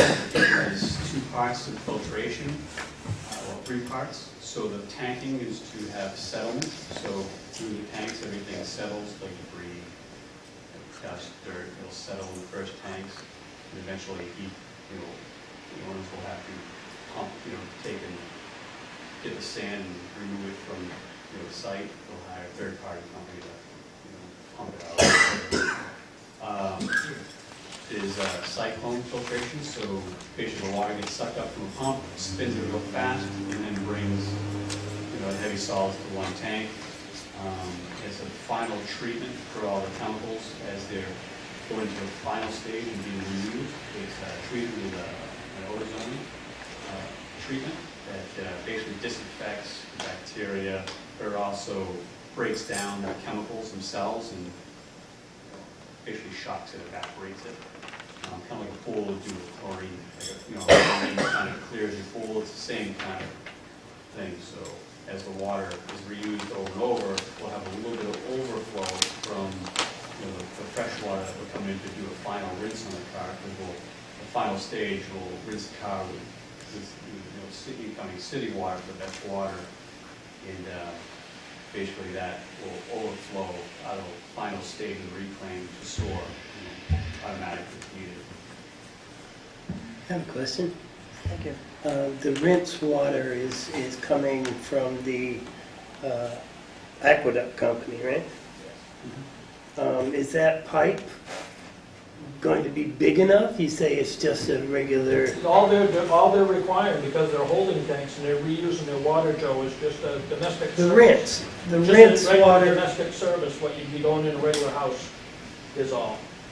So sometimes we do ask for 1 inch to 2 inch main for the initial filling of the tanks. So the original, right from the beginning, or if he decides to treat his water, we'll want to fill the tanks and go out the side. But day-to-day usage, he doesn't want to pay for water, so he wants to reuse as much water as he can, is what he's asked for. So he's upped the system to a pretty substantial system to treat water. He could have gone with a 20% reclaim system or 50% reclaim system, but he opted for the one filter is a little bit finer to get better quality water. Thank you, that's interesting. Great. Okay. Questions?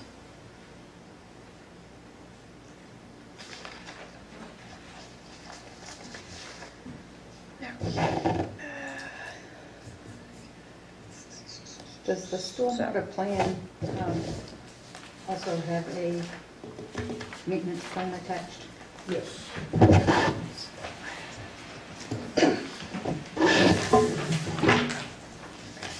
So,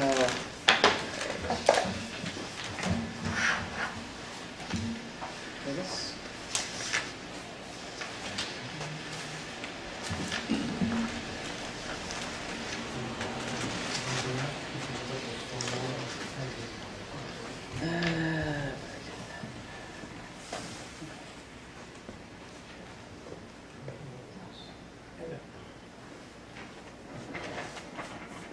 Question, I'm not quite sure how to phrase it. Has to do with,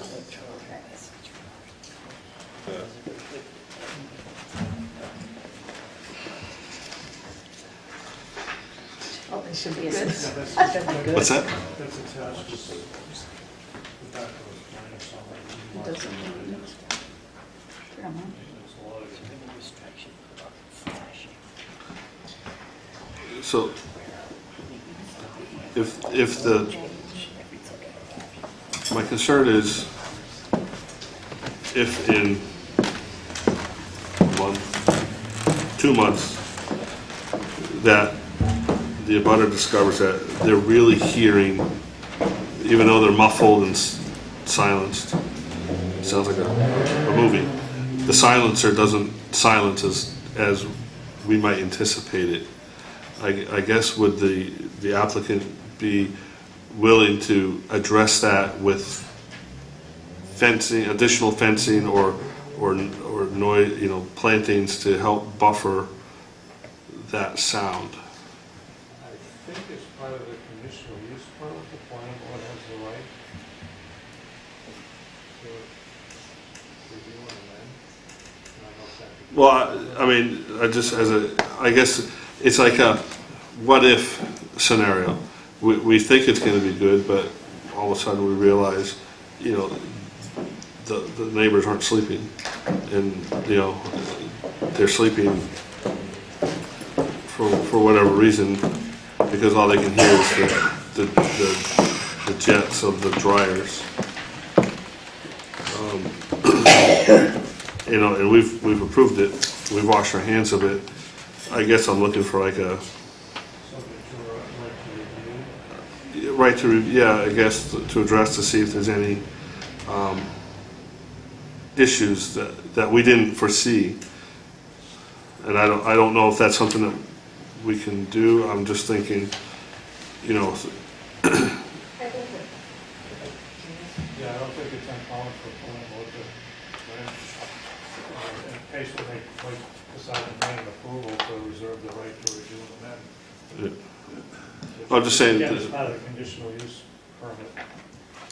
Well, I'm just thinking, I believe it's the Marcotts that live on the east end of that, and I'm just looking to see, I'm trying to protect them too, that, the silencer, and then the silencer isn't so silent. I guess I'm just a little concerned about that. are you maybe suggesting putting plantings in now? As a- No, because it's also affecting their snow storage too. So if we have them put plantings in, we're gonna modify. I'm just looking for. Yeah. Well, I'm thinking the east end of that, where the exit is, where those jet dryers are going to be. Well, the exit end is actually towards the commercial property, and that's a driveway that accesses the. But I believe there's a house back there too. But it's not pointing, the driveway's not pointing. Sound travels, so it echoes and bounces off of different Not- things. It'd be worse if it was directed right down that way, so. I do have a question on your stormwater maintenance manual here, because there's no definitive dates that anything has to be done, like every 6 months, every... The sand. Well, it says infiltration basin should be inspected after major storms and every 6 months. No, it will be. That's subjective. So, We can certainly change the word. should be done, and we are not down here. On your back pages. Change it to will be. That annually copies of completed inspection checklists are to be provided to the town of Chichester. I don't think they care. Although they'd appreciate it, they like that kind I of don't stuff. think they I know need those it. people. You want me to circle that for you so you remember later? No, I got it. I haven't read through the rest of it yet. Change everything to shall. Will. Will, yeah. For It's like I town. haven't read the rest of it yet. That was just the basic maintenance part. I have a concern. You have an electronic message board, right? Is this like a scrolling message board? Fireworks going off? Vegas type, come on in type thing? Because. Harry, is that permitted in that area?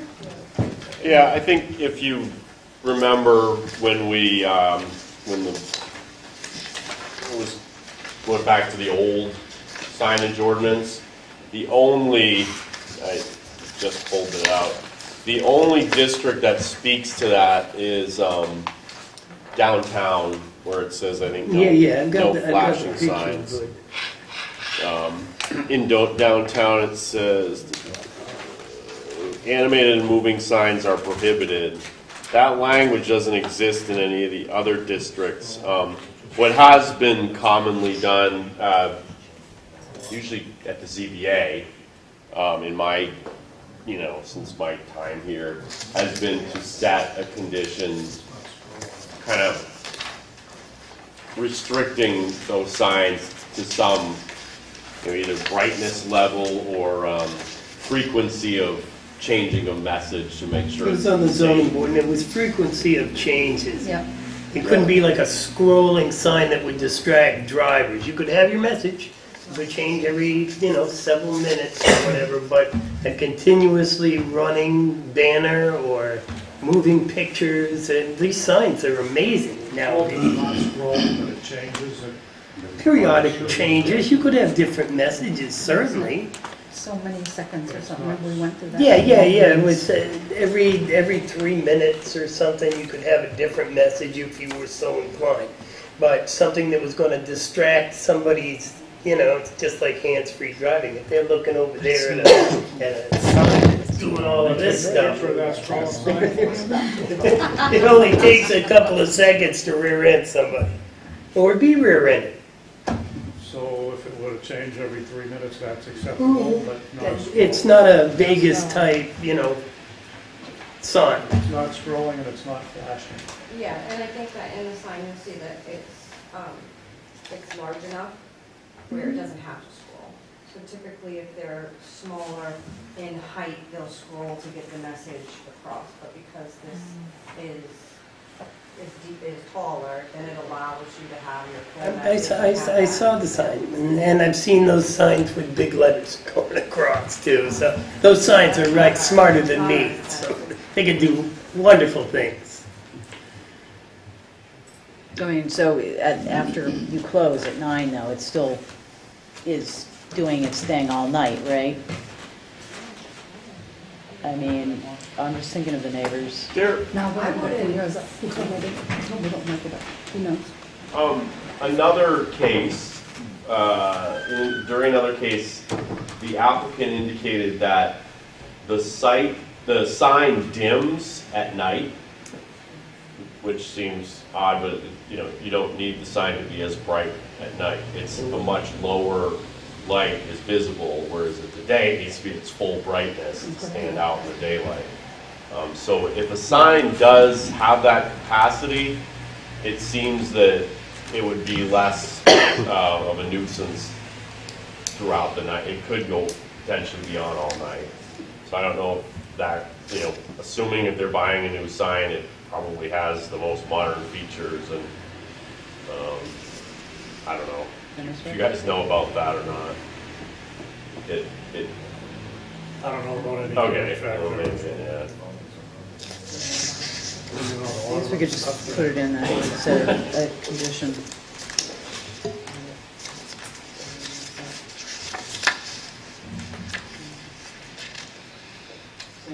My question was about the sign, so I'm satisfied. That's the same question? Yeah.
Can ask.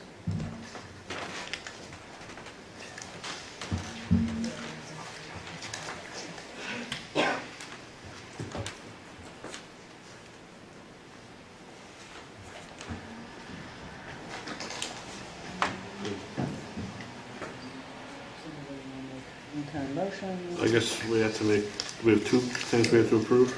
Yeah. All right, I guess we have to do the conditional use permit first. I think. Sorry. Yeah, that makes sense. Conditional use Yeah. permit first? Yeah. Okay. All right.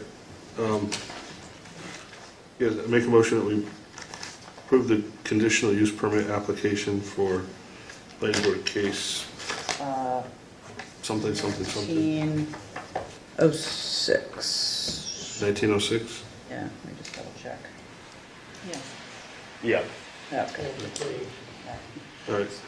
Do we have any conditions? I have a condition. Conditional use, for the conditional Oh, use. not for that, no, sorry. No. I'll second it. So this is a second for the groundwater permit. Conditional use permit for groundwater protection. Got a second? I Discussion? seconded it. Yep. Discussion?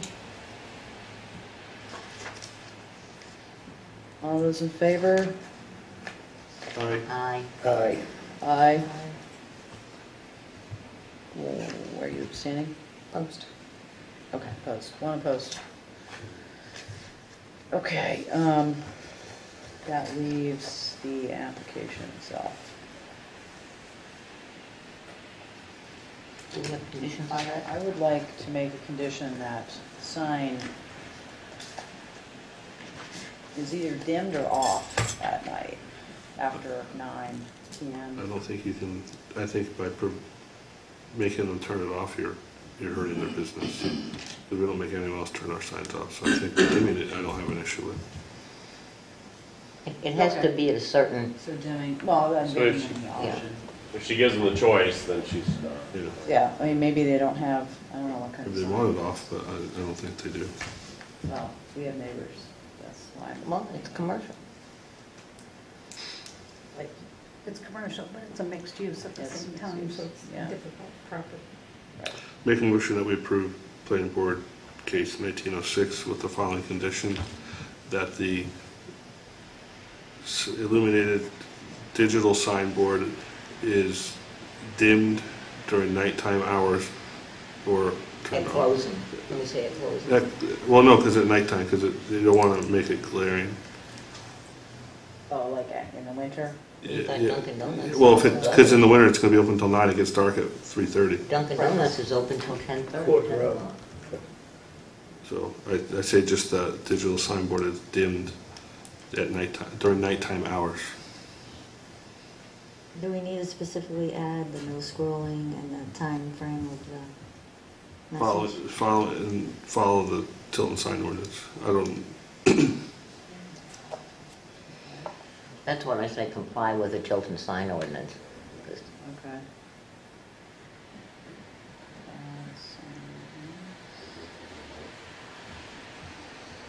Anything else? Can we put a condition on there that we review this for the noise levels? We're told one thing going in 6 months. If that proves to be, the muffled noise proves to sound like a 737, through no fault of your own, but if the guy across the street can't sleep, or if the noise levels end up being significantly higher than what you're saying now, because you don't know. I mean, you don't know. I do. So I guess since it's my motion to add on that we revisit noise levels in 6 months. After 6 months of After 6 operation. months. After 6 months of Maybe additional operation. planning, if necessary. It might end up being nothing, but if we don't have the option of checking it again, you can go to the abutters. And Could it be, if it was to be reviewed again, in open discussion amongst more than just a butter? why would it matter about more than just the abutters, though? Well, It's only, I'm just not getting it. I guess my only concern would be that if the noise travels this way, to me, the funeral home has a concern with the noise level because he's probably in closer proximity than the property behind. So I would want to know that, like, both opinions. Oh, certainly. Of those Certainly. people that would be immediately affected, just so that if it, anything were to happen and one person becomes impartial to you, then you actually can speak with all parties that may be affected. Yeah, just want to make sure. Yeah. Yeah, Thank you so much. point of reference for further review. Make sure you have copies of these, so we have some. Absolutely. Yeah. Yeah, that's great. All right. Well, yeah, it seems to me, it was said that if noise levels are above as represented, right, Mr. Jessamine? And what I heard represented was, I heard an actual number of 75 decibels. Mm-hmm. Is that correct, that that's the overall noise level for the entire facility? That's what I heard as well.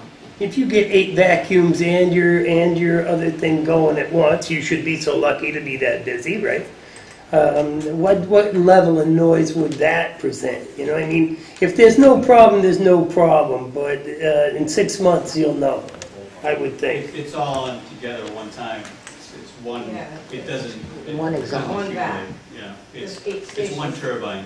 one motor. Oh, I get it. Okay. Yeah. Well, 2 It's on- motors, right? There's one on either end? It's on the same if it's one person And the vacuuming or 8 vacuums. people vacuuming. Right. It's So it's just, just It's one like a cycle drive. vacuum. One, yeah, exactly. So you have the vacuums and you have the wall. Well, the only options we have at that point are additional plantings, perhaps, or, something to buffer the noise. But like I say, this is more about covering us, that's all. Hopefully, it's not going to be a problem and you'll thrive. So you could put, I think maybe a condition that would be fair and reasonable along these lines would be that a compliance hearing may be held in 6 months to evaluate noise? Yes. Yeah. 6 months after opening. Or Yeah. issuance of, it may take them 2 years to build this house, so in 6 months, oh yeah, we've had no noise. Yeah, we said. Right.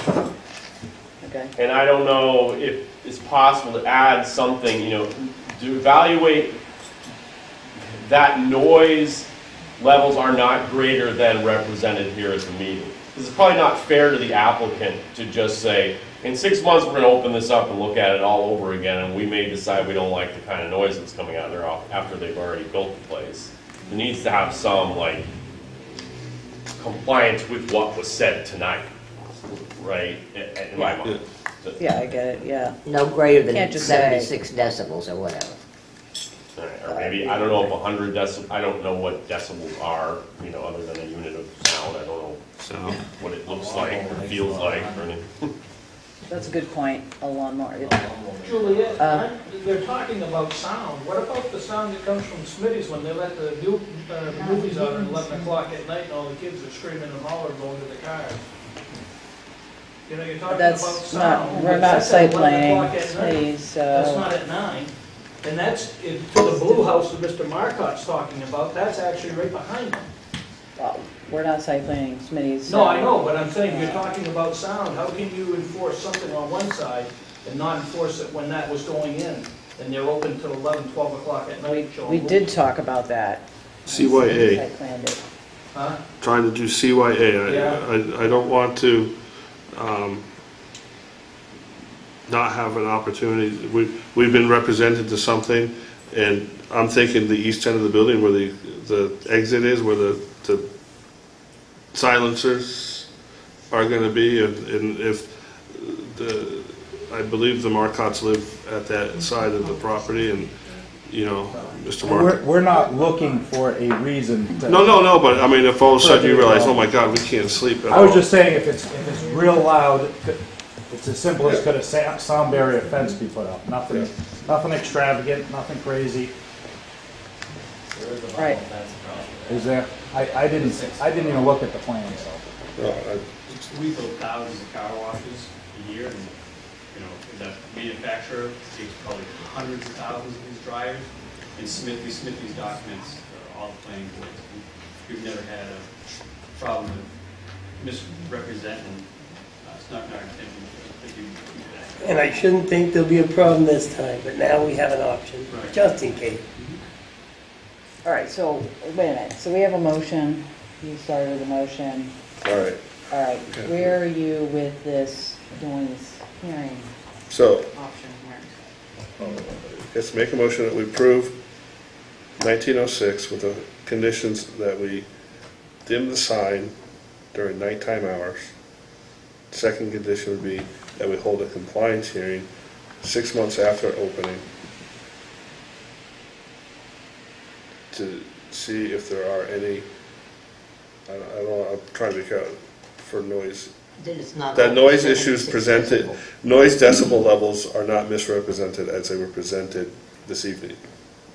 So they're within the 70. Correct. So there are no louder than 75 decibels for Correct. the entire facility. Correct. That sound? Can I just, Yes. do you want to say may hold a compliance hearing or that you will? Do you really want to have it 5 months from now, there's no problems, but you've got to notice and hold a compliance hearing for no reason No. eventually? May. May. Yeah, may, is that the proper word? Yes. So, we may hold a hearing if we wish to. Okay, so you've got two things. Those are my conditions. Sign That's my dimmed, motion. compliance hearing for noise. I second that. But what? I mean, I don't know anything about this, but he just mentioned a point. I don't know how you would actually test the decibels that are there without, you know, a reader. How do we do that and discount traffic noise to add to?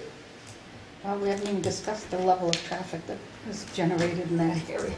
So if the traffic is generating, you go into a test to say, what are the decibels here? You can't stop the traffic and say that only that is producing those many decibels. A car at 60 miles an hour does 100 decibels. I think you can measure what comes out of the vacuum, though, can you? The sound level? Yeah, it's on that sheet. I was just thinking of like. And you have to do it in between traffic. Yeah, and we have to find somebody with a decibel. It would seem as though that kind of a thing would be triggered by the abutters. They're used to the amounts of traffic that go up and down that street. They're the abutters. And the amount of traffic that you guys generate right across the street. So, I mean, there's traffic and whatever, and they know I was just this. saying, like, if you were going in to test the property and say the noise level here isn't above 75 decibels, then that's for that facility as a whole. You need to discount the noise that the traffic's making while you're testing. Good point. Pretty well. That facility. Right. Measure the traffic about the car wash line. Yeah, yeah, and then add it too. Okay. All right, so, do you have a second on that? I second You it. seconded, Jane seconded. I don't even anticipate a problem. I want to make sure these people are covered. Right. So, discussion pertaining to this motion. I'll call the question. Okay. All those in favor? Yes. Aye. Aye. And opposed. So 5 in favor, 1 opposed? Okay. Thank you. Or 6. Thank you. Thank you. Other business. Go forth. Are we all done? How is it over there? Good, good. A guy called me the other day. Like down and I know Great blizzard with every I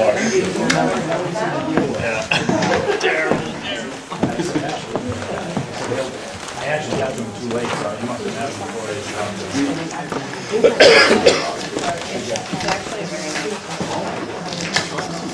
Sure, keep that your paper. There's one on the side of the basket.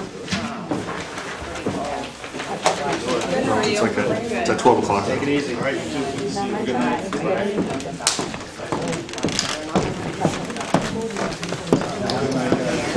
Thank you.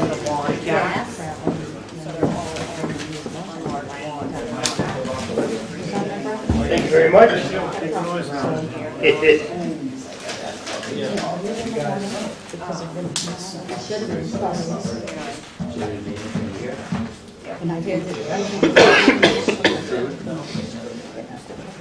If it does, it's just a little.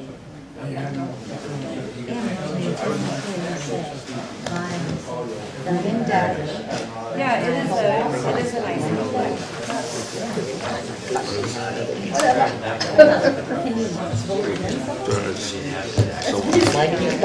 That's what. Not at this point. We just approved it. I know, but you're avoiding I voted against it. I don't think there's a reason for doing this. They put a garbage facility right over the center of our package. I don't work for It was found to not be a reasonable impact. You don't want my. I don't think it's going to be that.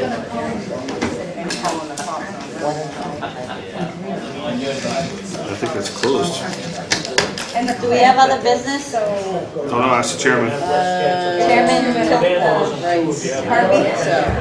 Yeah, because it's a tunnel, so you put it in and it has the thing. This is to adjourn, so our next meeting is June 11th. Is there something we skipped? Yeah, there's a monthly membership. I don't know. Excuse me, do we have 2 meetings in June Yes. and then 1 in July? 1 in July, 1 in August. 1 in August. Doug, if When's your the second residents June complain, I'll worry. I guess it would be If June your 25th. The 11th and when? 25th, it must be. Yeah, 25th. All right. Watch out for Mr. Davis. Watch out for that road, Mr. Davis. Watch out for those potholes. When the next meeting is? They smooth it out. They smooth out Cedar Street. Do you have anything else here? No, Well, no, that was good for a week. We're targeting Linden next. No, it's Are not. we adjourned? No, we didn't adjourn. Okay. No, No, you have to take a vote. You don't have to vote, actually. Thank you. Yeah, you do. If you run out of Thank agenda you. items, you can just adjourn. Okay. I make a motion to accept. Second. All those in favor? Aye. Yeah, that was easy. Hit the camera. The motion to adjourn is non-debatable. Just give it to